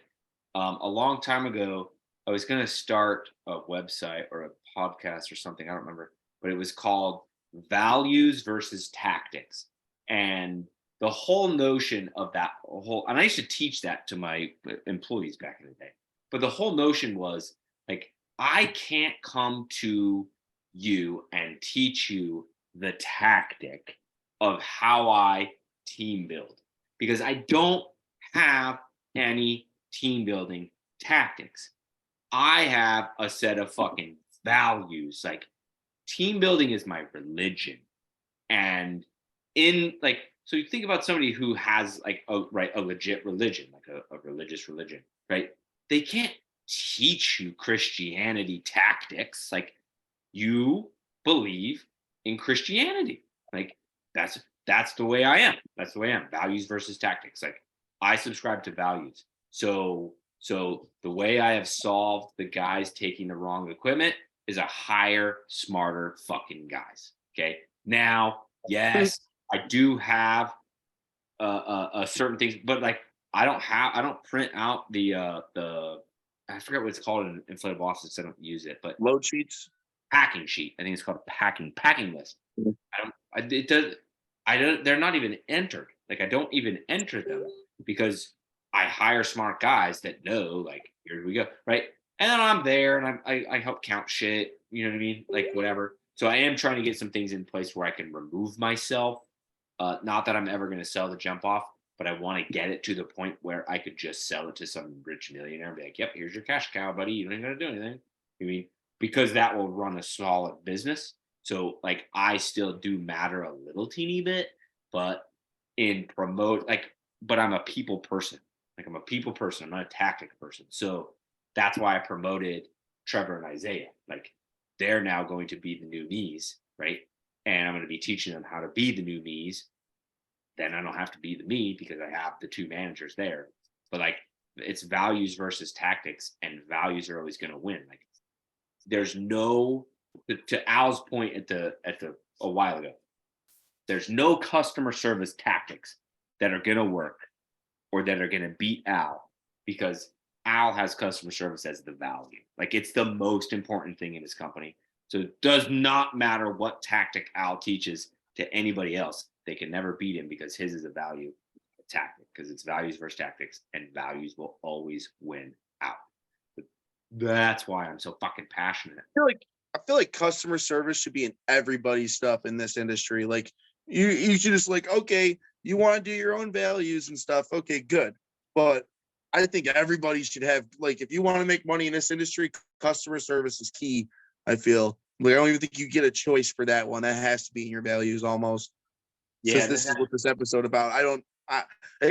Okay, somebody here explain how customer service cannot be in their values in this industry. I dare them, step up. Like, yeah, and that's how, like, so mine is, so my core value number one is aim to make a positive impact on a person's life. And so like that kind of settles up my customer service, needs, and then selfishly serves my needs, to go do that, to really actually make a huge impact. Like if you think about make a positive impact in a person's life, like you got to go pretty above and beyond customer service wise to make that happen. one of my core values is people's marketing budget is bigger than their entertainment budget. Is what? Say that again. People's marketing budget is bigger than their entertainment budget. Oh, right. You keep that in mind. That'll do you well.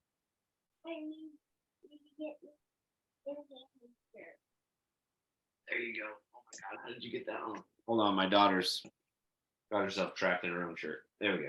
Mm-hmm. All right, we're good. She's rescued.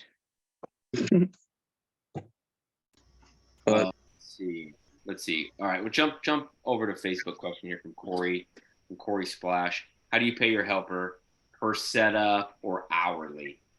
So you can do both. Both work just fine. And to be honest, if you pay both, like in the micro, one will be higher than the other, but in the long run, they almost equal the same. Like it all kind of comes out in the wash. So if you are the guy that is paranoid about your people milking the clock and they're lazy and whatever, then pay per drop because they'll move fast and you can potentially save some payroll, I guess you could say, making sure that they're not milking the clock, because all that they're going to do is drop the unit for $15, get to the next one, and then get out their iPhone calculator and calculate how much money they made per hour since you're paying them per drop. If you, so that's for speed or lowering, I guess you could say, payroll. If you want the customer service aspect, which is what we were just talking about, then that is the worst thing you can possibly do, because the message you're sending to the guys is that speed matters, customer service does not matter. So instead, pay hourly. So I pay hourly because I want them there the length of time they need to be there. So an example would be, the guys call me and they're like, we're at this drop. This lady's taking fucking forever. She can't decide where she wants the unit. She's been inside her house for 10 minutes. We're falling behind schedule. And I go, you make hourly. You make hourly. Just stand there. I don't give a fuck. Maybe go like knock on the back door or something, but like just like you make hourly. Just wait. It doesn't matter. I had a boss tell me when I used to work at Walmarts and stuff like that, doing a retail remodels, and like sometimes like we'd be at a standstill. We call it standby in the stagehand industry, in IATSE, and basically like you're just sitting there, and like if they want me to walk in circles and they're gonna pay me to walk in circles, I'm just gonna walk in circles because they're still paying me. And then when he said that, I've always said that like, okay, you know what I mean, like. If that's the case, because certain times it's like, what are you gonna do? Hurry up and wait? Yeah, there's just nothing you can do. That's what I tell the guys. Like, you know, and so we don't like blow up and clean and dry out all our water slides in season, right? And we're in season. We wipe them down, spray them off, wipe them down on site, roll them damp, and leave them, and then they go out next weekend. Cool.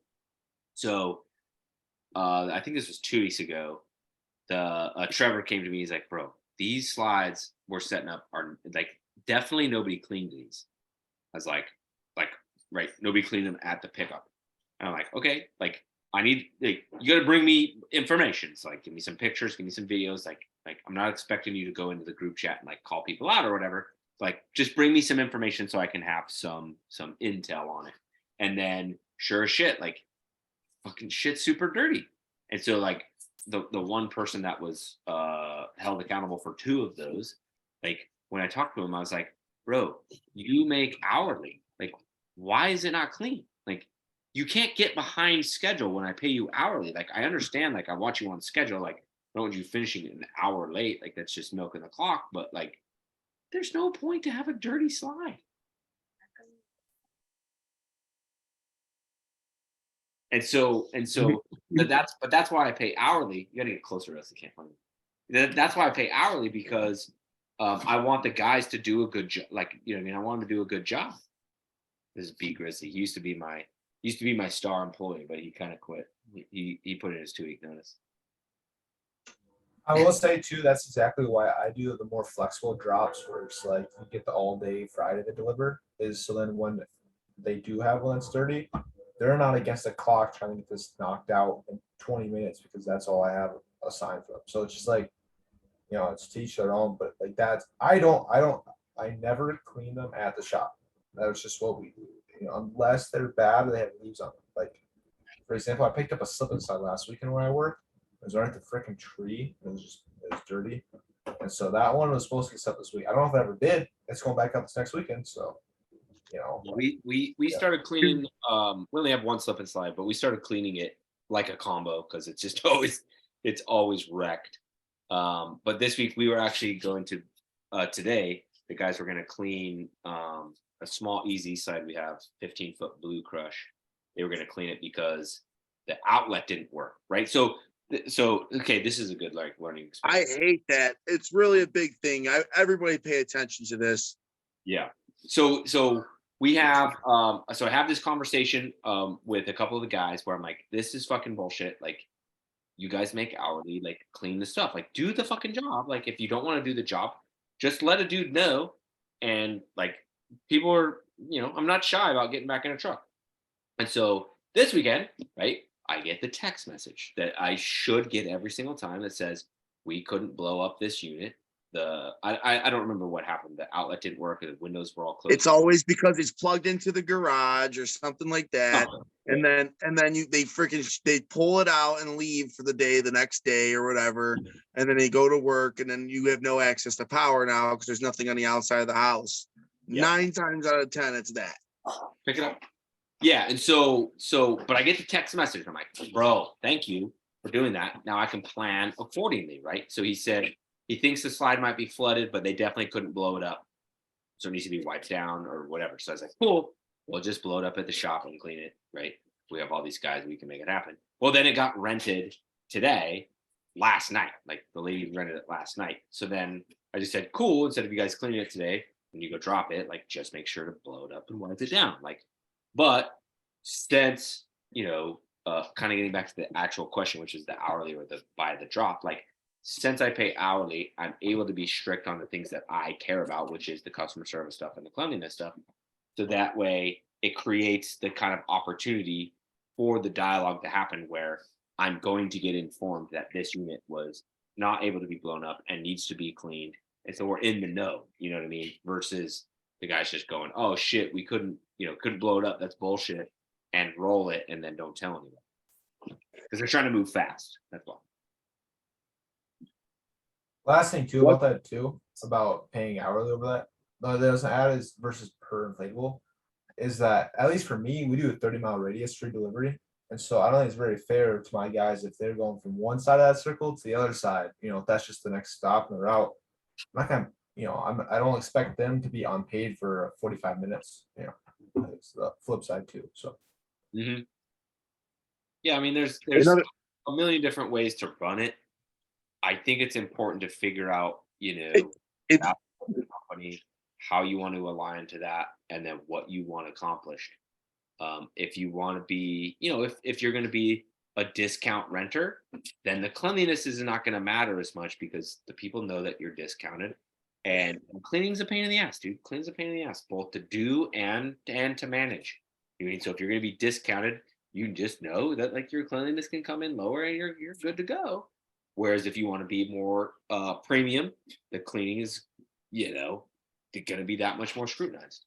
But like, if you know what you want to target and you know the values that you have as a person or want to have in the company, cool. You can just go, right?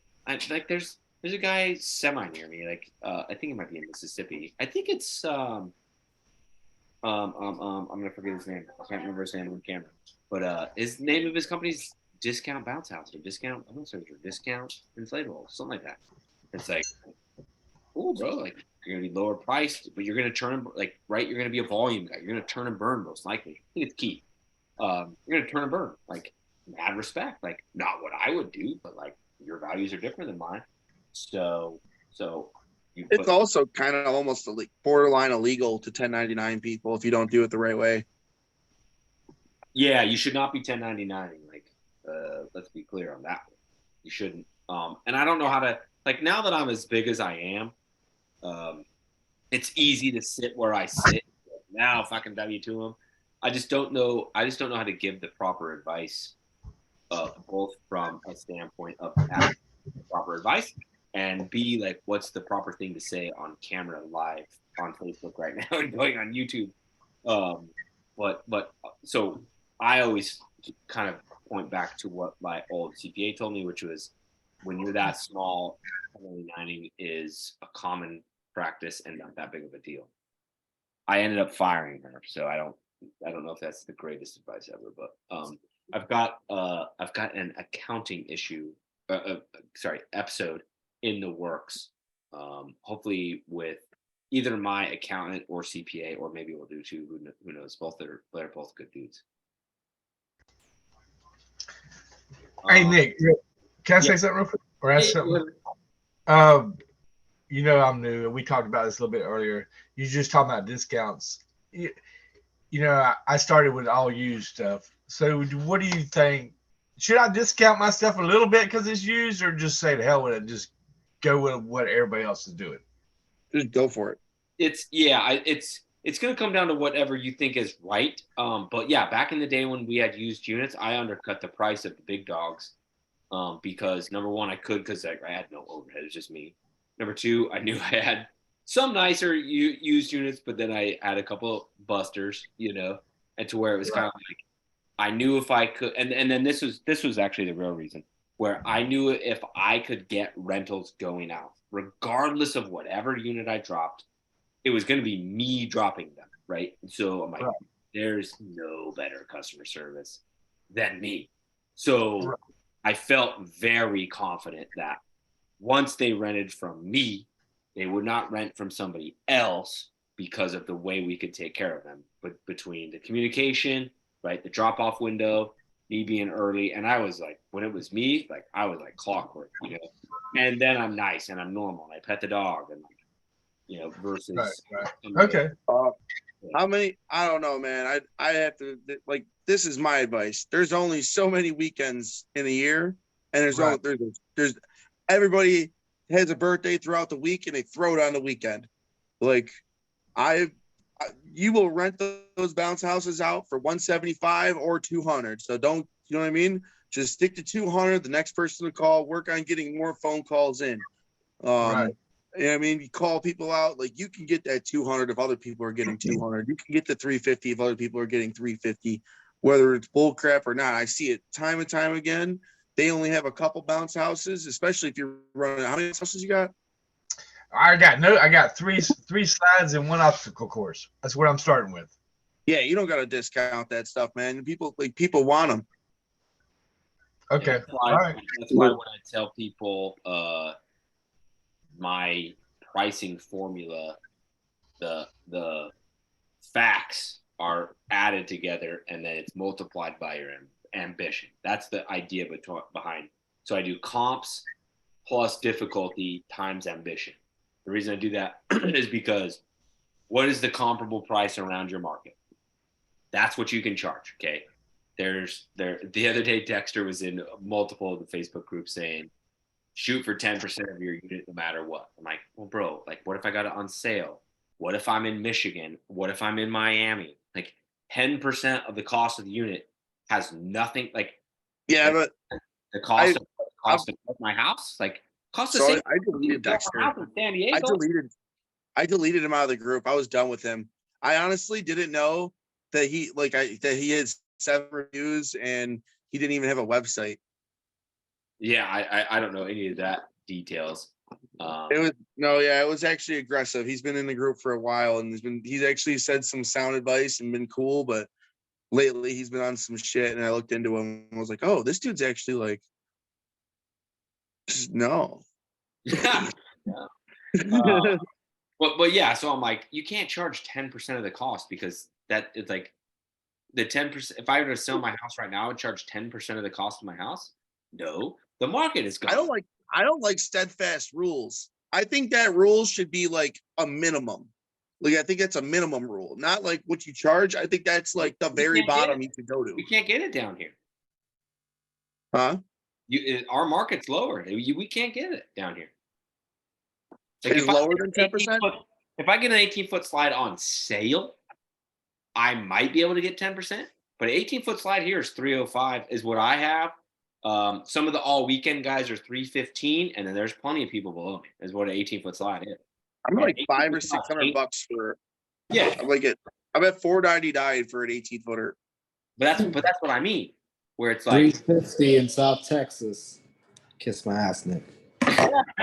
But that's what I mean. Like, that's not the going rate here. So no, I get that too. Yeah. So that's like say comps, right? To the comparables near you. I do like that. Yeah, it does. It is. I looked at this formula a bunch of times. It does actually work because there's even true to this too. For example, I tell you, I did a whole video. Don't discount. If I knew I had a bounce house across the street on the same day, I'll throw 50. You know what I mean? I'll put $50. Fuck it. I'll give him $50 off just to close the sale real quick. Right. That's difficulty, right? Comps. Exactly. I'm at your next door neighbor's house. Super fucking easy. Right. So plus difficulty, and difficulty really is. But that's also if they give you hesitation. You don't just give that right away. Like I might charge them an extra delivery just because I know I'm making more. Right. So the difficulty piece is generally speaking how hard that unit is to move. Right. So if you know that thing gives you a hernia every time you roll it, you're going to take your comps and you're going to add dollars because it's just like, sorry, I'm not doing it for 305. Location. Okay? Whereas, so comps plus difficulty. Okay. And you're not really going to subtract money once you become a sizable business. But Wayne, if you've got one unit that's like ridiculously easy to roll and it usually goes for $200, cool, bro. It's so easy to move. Just do it for 190 or 185, whatever. I was like my 15 increments for whatever reason. Okay. But then that's those two things, comps plus difficulty, is multiplied by ambition, where it's like, I'm mega super ambitious. I don't give a fuck if I sacrifice $15 every single rental because I know I'll get an extra $300 rental because I'm that ambitious on volume. I can take over the market. Whereas the other train of thought is very much so the way Ishmael teaches, right? Which is drive up your average ticket price, try and get more money out of so you can do less. Let's see, make more money for less work. Okay, it's just not how I'm wired. I think he's right. I think Ishmael's right on all of that. It's just not how my brain's wired, right? So my ambition is take over the world. So it's like, cool, dude. I'm cool to come down a little bit on price so I can dominate. So, but that's why I came up with that pricing formula. You know, the 10% thing is like maybe it gives you a baseline, but like it doesn't matter. Like my house in San Diego and my house in San Diego is like probably a $1.5 million house. Here in Louisiana, it's like 400,000. You know what I mean? Like that, it's comps, dude. The comps is the most important thing. I will agree with you on that, Nick, but I think that's the only issue I have with you, Nick. It's like, if you're him, you can charge what you want. You have over 200 reviews. You can do it. Like, I've been to areas in San Antonio, I'm like, holy crap, I didn't even know this existed, because these are where all the rich people live. If you're pitching to the rich people, they're gonna book. But I don't want Like, to lose poor people. I do not want to lose. you won't. I'm ready to, like, my frame games. I raised them from last year from 75 to 100. I'm ready to raise them to 150 already. They're gonna pay for it. They will pay. I know. The wrong people, Nick. They will pay. Don't worry about the other guys. You're him already. You can charge what you want. They'll stick around. They'll pay. I do charge what I want. I love my prices. No, go higher. No. Go higher, Nick. I promise you. Get much higher. I cannot explain the kind of anxiety that it gives me to even think about maybe potentially possibly being out of the price range and missing out on a rental. I can't tell you. It doesn't. You can't explain the goofy wiring in your head. I can't explain mine either. But I have to have. I missed a lot of money today, Nick. because I don't have any internet. Why not? Nick, why not just raise it up maybe $5 or $10? I did. Start small. I did. Like I have. Like it goes up. It goes up. It goes up. It goes up. $25 or nothing. Yeah. I all look my at stuff's in my my- prices and I look at the comparables pretty often, and I love where I'm at. Like I love where I'm at. Like I'll blow your guys' mind. The biggest on the South Shore in New Orleans proper, the biggest company in New Orleans proper has like I think 1,700 Google reviews. Wrap your head around that. Okay, been in business for God knows how long. Great dude, great entrepreneur. Prices are lower than mine. Because he's moving more. I work him into my comps when I do them because his prices are so comparable to mine, even though we do not overlap. Like there's no way he does any events in my area, and I definitely don't do any in his. You know what I mean? I still take him into account because he prices his stuff correctly for my market. Actually low from the market. And he's in the much heavily populated area where prices are. I remember when I first Population is the started. whole thing, man. I'm ready to get out of here one day. Go to some big populated area. I remember when I first started. I never Don't thought. come to Florida. We're full. I never thought anybody would rent a water site for $350, and now I'm renting a water site $350 every weekend. It's crazy. Oh, I would not pay my prices. I've got some units that like. Yeah, when I started, I was at my 18-footer for $300, and now I'm at $365. Go out Every weekend. Yeah, that's what's up. Here, let's get over to who's got a question. Trayvon Kirk, you got a question? You had your hand up for a minute. I don't want to leave you hanging.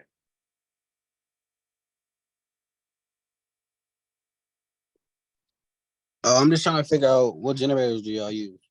I don't have one yet, but I gotta get one like this week. Predator 3800. Yeah.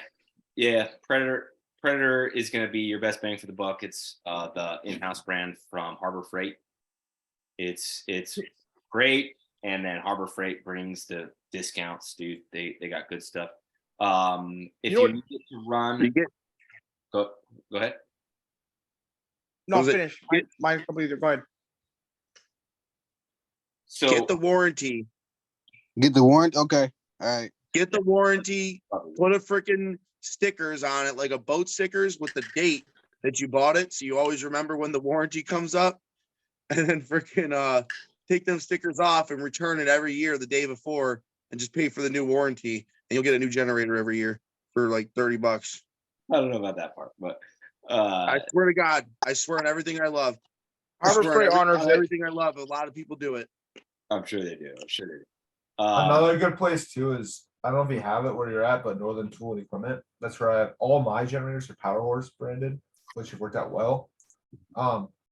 They don't make them anymore, the ones that I use, which pisses me off. But I've talked about this Yellow already before. Champions. They sent me The Power Horse. Oh, okay. Um, The Yellow Champions were um, freaking amazing too. yeah, They don't Yeah, make those anymore. The blue Power Horse 7,000 watt generators will run 6 blowers, 615s. bro, they sent me a magazine. Northern Tool sent me a magazine because I bought something from them a long ass time ago, and it was like 2 days ago, 3 days ago. And on the front cover was generators, and there was one that looked. It had like 90 fucking plugs. I was like, that has to be the one that Ryan loves, dude, because it'll. I'm telling you, it's the shit. Get that one. Get that, and then get your RV plug adapter, okay? And here's what you do. You put it on the damn generator, you zip tie it on so you guys don't lose it, and you get the adapters for it, and you can run 6 blowers off it, and then teach them every damn time to unplug that adapter because they will snap it off in the generator. But I'm telling you, Power Horse, that's bang for your buck. How many So can you honestly, though, if you need one of those generators, you're best off just renting one from an actual rental company that does tool rentals and stuff. They rent those daily, so they do the volume. Unless you're doing festivals where you can rent that generator yourself a lot, it's not worth buying one that's that big. No, they're out every weekend, or not every weekend, but especially in the start when it's carnival season, they're out every single weekend, and we charge $100 a generator, and they are out about. We do 5 blowers that we guarantee on them, you know, but I can run 6 if I need. What are you talking? I don't know what generators you're talking about. I'm talking about like giant ones that are like. No. I'm talking about mine. My 7,000 watt Power Horse generators. They run 6 blowers. Yeah. 7,000 watts is how much? How much did you pay for that though? I bought it pre-COVID. It was right around $700 a pop. Yeah. Now they're probably closer to 900. But yeah, you can get the other one for $350 and run 3 blowers on it. Yeah. And then this is the thing though. You get a generator that you have to run all those cords to one central location. If you had multiple generators, you can put the 3 bounce houses over there, run 2 of those cords you can run without even using extension cords, and then just use one extension cord than trying to have to run tons of footage of cord towards one generator. So having multiple generators that have smaller power actually is like better in most cases. I'm not gonna lie.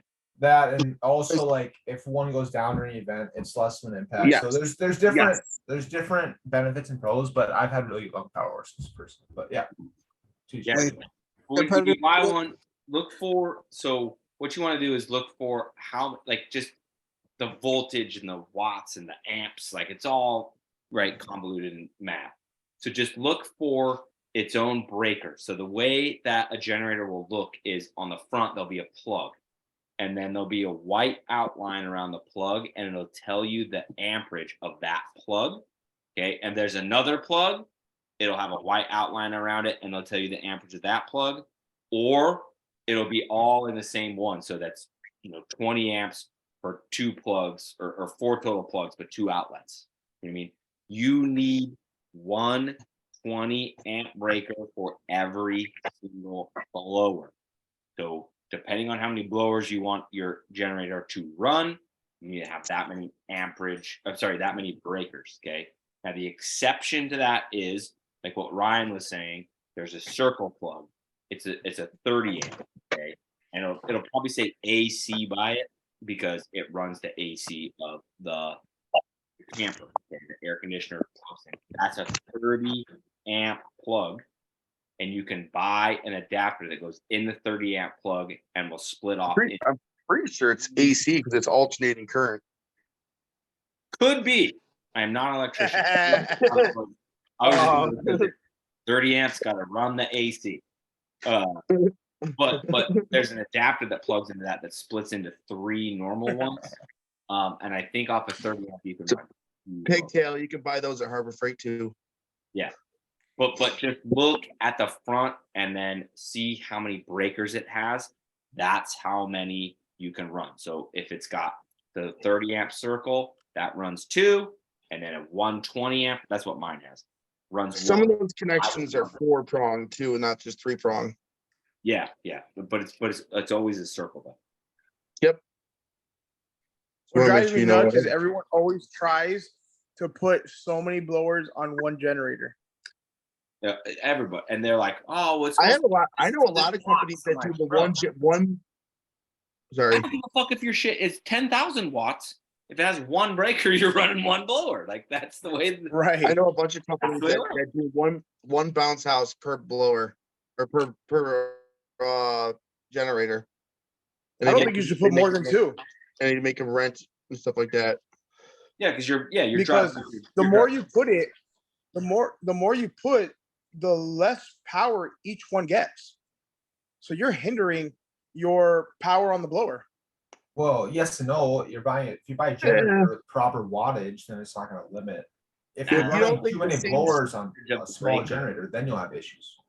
That's Freddie, because if you don't think the same shit's happening inside a house on a circuit, they got a freezer and they got a Right. fridge. Two different things. One is working on gas, one single motor. The other one is huge industrial cables going into your house. Big difference. Yeah, so all that means is that the freaking power is more steady in your house, and that the gas is just going to run out slightly more when you use the generator. That's it. Prove my point. Going to the breaker. The breaker's the factor. But it's All not these that people- much, honestly. All these Like people try to put Freddie, I'm not gonna 5, lie. 6 I do it all. I've actually I physically I've tested that and looked at it and stuff. It's not really that much. You can really get like anywhere between 5 and 7 hours on one of those Predators. That's about it. And then you can it's 5 hours when it's fully loaded. So it's like 3 hours or 2 hours less, maybe. You know what I mean? So it's Okay. Like most of the events are 4. of running time of the gas, you're saying? Because it's not as hot up here. You guys get it's probably different everywhere else, to be clear. 'Cause Oh, wow. I noticed that too when I was traveling across the country. It's different depending on the temperature of the day, where you put the generator, if it's in the shade Sure. versus the sun. That's a whole nother story. But what I'm saying is that nobody in these groups are buying these big heavy duty ones. They're all trying to figure out the smallest generator for the most blowers. And they're willing to put 5 or 6 blowers on a little tiny generator. Yeah, no, that's bullshit. 3 on a Predator max. Predator's the best bang for your buck. Yeah, agreed. What's It- the next step up though from the Predator? Say if I want to something a little bit better than the Predator, what's next? I would get a rigid from Home Depot. Rigid. brand Honda, the Honda generators. Hondas are gonna be your nicest, but they're gonna be the most expensive. Yeah, And then I will say the rigids, I've looked at them, but they just look like they've got a shit ton of plastic on them. So I'd be concerned about them breaking. Another really good brand for generators is North Star. It's like a super high quality generator. They're expensive, they're nice. So they're kind of same line as Honda. Also I bought what's that orange one called? A Generac. Lana? Yeah, Generac. that's what I was thinking. The Generac one, not rigid. Oh, Generac. Generac is a really high quality one. I heard the Generac. I also have, I don't know if you guys have Fleet Farm where you guys are at, but we have Fleet Farm and DeWalt sells a generator and it's made same factory, I believe, as Generac. And so it's like a discounted price, the 4,000 watt generator. But yeah, I have that as well. Where you at? Minnesota. Minnesota. Oh yeah. Trevor, look up the motors that they have, the engines. I personally would only go with either the Honda or British Stratton. To be clear, everybody did hear me say that you can return these every year and get a new one, right? For $35. Yes, we did. Like I swear, dude. I swear, because Freddie, you were there when the dude in the group was. I don't know if you were or not. But I'm almost positive you were there when the dude was like, "Oh yeah, I work at Harbor Freight." It's damn true. It's true. Yeah, Harbor Freight honors their what is it? Warranty system. It doesn't matter. It can break Do whatever, man. Put freaking water Bring in it there tank. without the gas in it. Yep. Tell you right now. All right. What other questions? But we Nick, got? don't make a YouTube video about that because I don't want them to change that rule. No. I'm keeping it off. We'll make a I'm YouTube keeping that video off about the the Harbor channel. Freight. I do need to make the. I've had it on my list forever to make the generator video, but I'm like, dude, I just feel like it's like an all day video because you got to do like, let's fill it with gas and let's run a fucking blower on it. Like, if I want to do it right. It's like a 14-hour video. Like, obviously not 14 hours of film, but I'm just like, I keep putting it off. But it's like coming up so much now.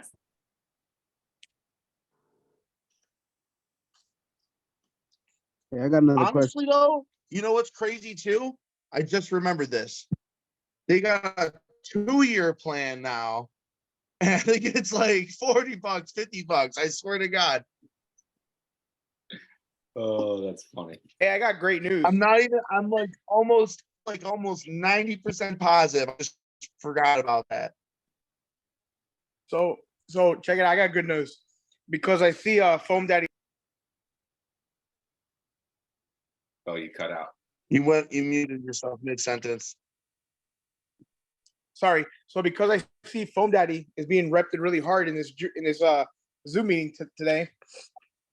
I got a 25-pound French bulldog, and I ordered 10 gallons of solution gel. So I guess somehow we forgot one in the porch, and we put her in the porch, and she ate the whole gallon of it. Of solution or of gel? Gel. Oh my God. No way. What's her poop look like? It's normal. It did not affect her at all. What? Nothing.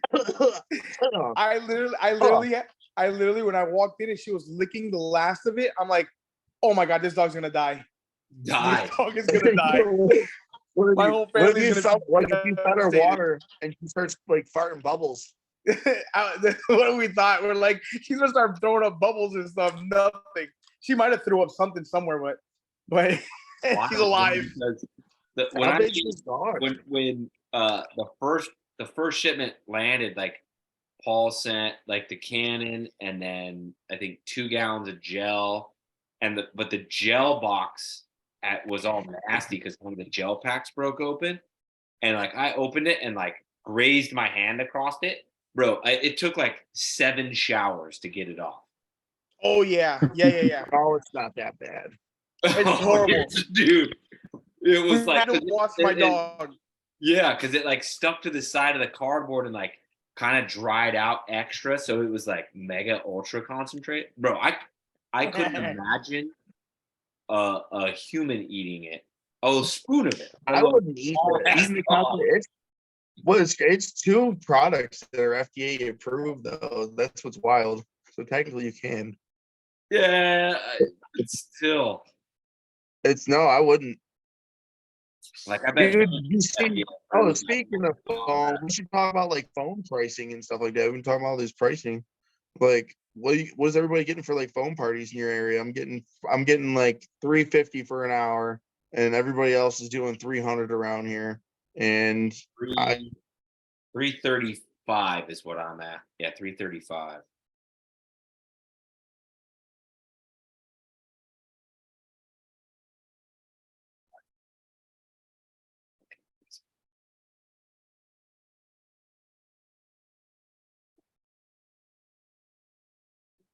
I don't know. Maybe broken. Yeah, I'm frozen.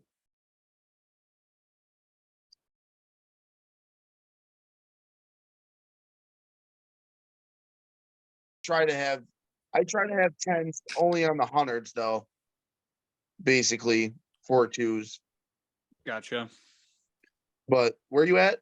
Okay, I'm in Minnesota. I've got a 100-footer. I've got a couple 100-footers that are 10 gauge. But I keep running into the scenario. I offer 50-foot cords for all of my rentals, and I keep running into the scenario where everybody wants it like 200 feet. And what I didn't want to do was plug in 2 50-foot cords to make a hundo. So I just carry my hundreds just in I case do that somebody's on not prepared. emergencies We only. started buying only 50 foots now. And the reason for that is we've got a plan for it, but we're starting to get to the point where we need to replace it. What's causing it is the way we wrap them is we take it like this and we wrap under your shoulder like that. Yeah. And the 100-footers, when we're wrapping them, we wrap them fast, right? We're pretty quick. And what causes it is as you go, you twist your cord, right? And so Yeah. you're twisting it. And I've got these cords. I'll take a picture this weekend of how bad it is, but it's like it twists them so bad that they still work fine, but they tangle up so bad. Bro, you So haven't seen my we're viral buying all video? 50s now. Bro, you haven't seen my viral video? I don't know. Or do you It's do the only you do way the I wrap my goofy- cords, you do the Nick, and it's goofy way, I absolutely think. fantastic. It's the most legendary thing ever. 'Cause Yeah. you can wrap a 100-foot cord in like 15 seconds and it doesn't twist. Yeah, that's the only way I wrap my cords, and it's awesome. But that 10 gauge gets a little burny on the shoulders by the time you're done 10 wrapping gauge, that thing. bro. Yeah, somebody was in the Facebook group. Somebody asked about extension cords, like only 10 are gonna fry them all. I'm like, hey, bro, that's the most expensive extension cord known to man. B, I literally don't even actually know where to buy them. Not saying I couldn't find them, but like you can't go readily buy them. And C, I messaged you, you uh, a manufacturer that sells them. heavy, You can dude. buy it from Home Depot right now. But it's so heavy. It's so extra. Like It is. Like It's if very, you're and honestly, it's funny. I had my first front yard rental a couple of weeks ago. New guy, nerves, right? Pray to God that thing's in there. I was actually more worried about my extension cord getting ripped off than I was anything else, because it's like a $180 cord, man. That thing's not cheap, no, So this only- is I like my load sheets and the apps because I make my guys. It's a normal thing. Every bounce house gets 4 stakes, a blower, and an extension cord. And then if it's on concrete, it gets a tarp, it gets a mat, and it gets some sandbags instead of that. And it's in the load sheet and whatnot. Now, for whatever reason, they do something that's not the normal for that drop-off surface type. They mark it on the sheet. We left the dolly. We never leave dollies. You know what I mean? The chair dollies. But for whatever reason, because the school needs to move the chairs around and we're delivering it early or whatever, so we left the dolly. The dolly's $40, like $35. They're nice dollies for my chairs. So I make them mark the dolly on the sheet, make them mark the dolly in the notes. So now there's redundancy. And then now we don't lose the $40 dolly. Now we don't lose the extra extension cord because they're only looking for one and there's supposed to be 2 there. Little, like, it helps. The only problem I've had, with it's not theft, but what'll happen is we'll do school events and all these volunteers are trying to help you, right? They're trying to get this event picked up and they will take it, they'll wrap up your cord and they'll send it back to the school shit, not your own. So it's not like it's on purpose, but it's like they'll beat you guys to it. And so whenever I pick up school events, the first thing I do is I grab my cord and I get that on the truck as fast as I can so I don't have to deal with it. So that's just me. But people don't what we steal can do stuff. with It's your too heavy. cords if you're worried about it getting stolen. It'll also be vice versa. They'll give you cords too. Yes, that's true. So couple quick cool little cord things. So I bought I think a 10-pack, maybe an 8-pack, but I think a 10-pack from Millpack, and they lock in the end. So the female end of your cord locks on to the male end of the blower cord. It's so fucking cool. And then their cords are very well priced to where for the same price, you can pick your color and they'll print whatever you want on it. So on mine, it's our URL just over and over and over. It's thejumpoff.com down the whole thing. So it's like teeny tiny little marketing thing, but everybody knows it's my cord, obviously. Okay. The other thing you can do is the second thing that I do is on the cords I buy from Sam's Club. So I buy what are those called? The Hornets yellow jackets. Yeah, yellow jackets from Sam's Club. $65 for 100-foot cord. That's 12 gauge. Killer deal. And they're really good cords. So on the ends, I just put a red zip tie on the ends. Okay, so you can't get that off very easily. And then if a guy does claim it's his, like, bro, like it's got red zip ties on it. Like there's no way. Okay. The third thing you can do, and I've only done this with one of the cords because it went to a place where I was concerned. I'll put it like that. I literally just put electrical tape and just wrapped it around sections of the cord at random spots. So it looks like the casing's broke, but it's not. Like it's a totally worthy cord. It's totally good, except I just wrapped tape around random spots. So it looks like an old busted cord. Like, Because That's the nobody old steals school trick, broken yep. extension cords. dude. And it looks like I saw it the other day. One of the guys loaded it. We had 3 trucks running, and so the third truck is the Armada, and it went into the back of the Armada. I'm like, man, I forgot how bad that cord actually. Like it actually looks like bad customer service because it just looks so terrible. Like you're gonna start somebody's house on fire. That's why I only did it to one to like kind of test it. But if you're shameless, Bro, just take some electrical tape and it makes the cord look terrible. No, Honest thing you can do too is I have 8-inch bumper stickers I've had made with like our name and number on them, and you just wrap it on the cord and stick it to itself. They're pretty idea. cheap and it works out well. So I love branding everything. I got stickers on all my chairs, all my tables. Got stickers on stickers. Yeah, dude, I need to get the my new chairs all and new tables all tagged. I just have a stencil. Make sure it says this side up, stack this side up. Oh, there you go. What Dude, side do you yeah, stack dude. up? The butt part or the back part? The back part up. But then the butt goes down. No. Dude, I can't believe you guys are all still here. Like Zoom crashed on me. Like we were watching it on Facebook because Facebook crashed on me a long time ago on my computer. So I have it on my I made computer. sure people didn't leave. Yeah, and I was like, oh, dude, it's frozen. And I was showing Boston sitting next to me. I'm like, oh my god, the whole thing's gonna crash. Here's everybody goes, and then I just disappear, and you guys kept talking. I'm like, okay, now I got to figure out how to get back into my own meeting when Zoom just crashed. Like what? That was crazy. Hey, I got one more rookie question. Can I ask it? Yeah, go ahead, Wayne. On y'all slides, like I told you I got 3 used ones. I got a 16, and I'm measuring these myself, so I'm guesstimating, but I think I got like a 16, about an 18, and I got a really big one that's probably about 20, 21, 22, whatever. It's pretty good. It's a 2-piece. How many stakes when y'all staking down your big slides? Do you do all the holes, or what are y'all doing? All the holes and whatever the manufacturer tells you. Yeah, Yep. yeah. Whatever. Okay, for Yeah. sure. So all the holes and the straps, you're doing them all. You're doing them all. Basically. All the holes and whatever the manufacturer tells you. Yeah, so Okay. the right answer here to keep us all safe is follow manufacturer recommendation. They'll have obviously you won't have it, but there's an owner's manual, quote unquote, that comes with every unit. Right. And then it'll tell you how many anchors it gets and all the crazy stuff. And then I guess my next question is the stakes I bought were from I done lost my Monk. What's it called? Yeah, Monk Industries. Monk Industries. Yeah. So I got what is it? Saturn? 18 and 21 inches.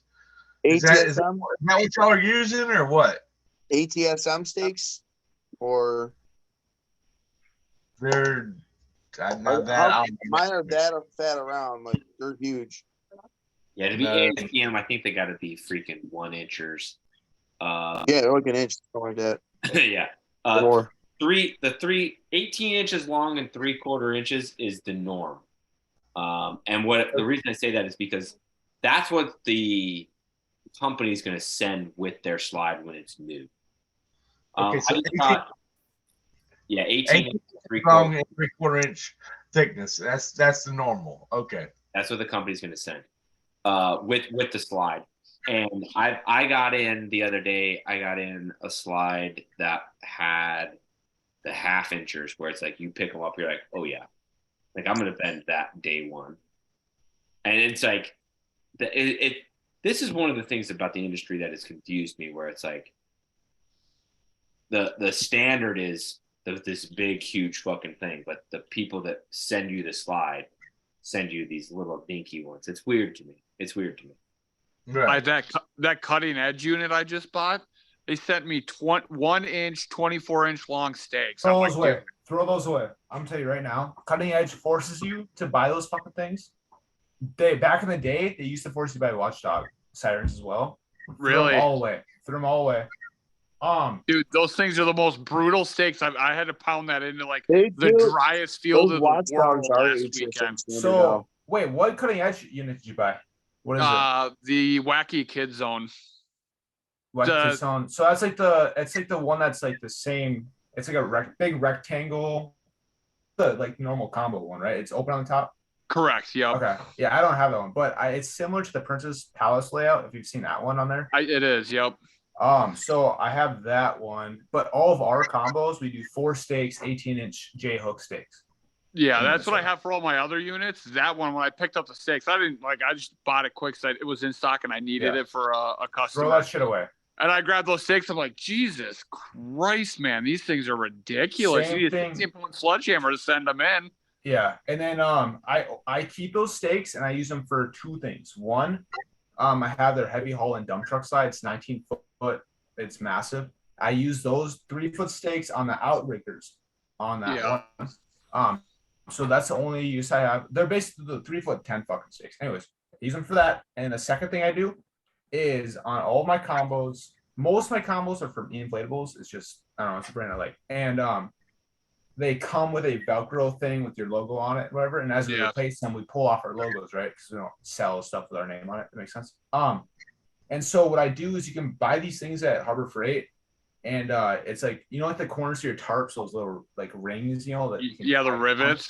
Yeah, I put those in the vinyl, and then I take those steaks and I pound them in, and then I zip tie those banners to it. So it's just it's just free advertising is all it's for. But I do that, or if it's like extremely windy and we're doing an event, you know, or not. I say extremely windy with a grain of salt, but if it's windier than normal, then I use those 3-foot steaks. It's just training people. Or like another good example, if you're doing a new development house, and this is the hardest shit to train your employees on. It's really difficult. But anyways, you do a new development house, they just put fresh sod in, right? The grass has no roots. So you're counting in your stake. I mean, it's the same thing as if you left them on stake. So that's when I use those 3-footers. So I keep them on my trucks. I don't keep very many of them, but I keep them there if I need them. Yeah. I think new houses or old in the city, it's like you try to put a 10 stake through, you're going through concrete and old construction, all kinds of different stuff. I use 10 stakes for my outriggers, and then I put a cone on them. So it's like hidden, and the rope goes through the top. You talking about for the slides? The slides, some of my bounce houses that go, or like the straps that go off the top of them all the way out. That's what we're talking about. But I only do. So where do y'all get your steaks from? And where are you? So you're using bigger steaks for the outriggers versus the ones on the ground, correct? Is that what you're saying? Yeah, but only on that side because it's massive. It's the biggest thing I have. It's that night. Everything you bought, Wayne, is what I use on every single slide, every single outrigger, every single bounce house, every stake in the entire company is exactly what you just described. Yeah. So what I got is what you got, and you use it on all of them. Everything. Okay. 18 to 21 inch or 22, whatever it is, 3/4 inch. 18 inches is plenty, or is the perfect amount. I found it, and I do mine It's all like day. L shape to the end. It's like it goes up L shape. Yep. Okay. All right. Yeah, they sell Monk sells 2 different ones. They sell the one that comes up like this and it almost has like another little short piece welded onto it, and then they have the one that curves. I buy the ones that curve. Right. Okay. Mine are kind of straight, really. Oh, and straight across. But okay. But all right. Thank you. The other Somebody- thing to say too for is what- just for like cutting edge units. For water slides, I've got their 16-foot weight water slide, and I've got another like 15 or 16-foot one from them. Anyways, that one I use 6 stakes on all my slides, but I don't have anything massive like you guys. Like it's like I've got 16-foot water slides, 18-foot dry slide, and those all get 6 stakes. They get each corner and then 2 outriggers, and they're just fine for me. But again, it's like if do it based on where you're at. If it's hella windy, then account for that. But for what I'm doing, 90% of the time I'm in a backyard. There's a tree line, Yeah, it's Yeah. Florida. Every afternoon there's thunderstorms. So Yeah. it's like, So for you, it's probably a little more different than for me. So it's your area. So Brian from Colchester Party Rentals asked about 2020 tent lights. If you got a valance on the inside of your tent, your best bet is to go to Action Lighting. What? You could buy a 500-foot spool of lights and then bulbs and just make your own. You can make like a whole bunch if you have a bunch of tents. And it'll be cheap as hell and look the best. Adam, the tent guy, did a whole video on Gonna be able lights. to buy them from me soon. You're gonna start doing them too? Tent lights? Maybe. What was that, Nick? Maybe. Maybe. Well, don't say maybe because I need some tent lights. What's going on right now? It's on my list to buy. Things are happening. We'll see. But yeah, for real though, spools of Good lights. freaking deal. I'm gonna go eat some food, and I'm gonna go take a pee because I drank some wine. I didn't drink as much wine. Listen, thought I was gonna drink that whole thing. I didn't even really put a dent in that thing. Go chug it. Let's see you chug it. Go chug, chug, chug, chug, chug. oh my Lord. That's all we're getting. Oh, I don't like it unless it's mixed with. Hey, wine, Justin. Oh my God, I you didn't, it wasn't me. sissy. That was Freddie. Oh, Freddie, I'm sorry. Okay. Ugh. No, not a wine guy, but you mix it, bro. You mix white wine with ginger ale. It's heavenly. You Anyway. want some fries with your wine? You guys were awesome tonight, so I appreciate everybody coming out. I knew this was going to be a smaller show. I tried to absolutely bring it in the beginning of the show with all the knowledge. So I hope it helped everybody that watched it. You guys are amazing. So until next week, love you. Core values. Do your core values. All right. Later, guys.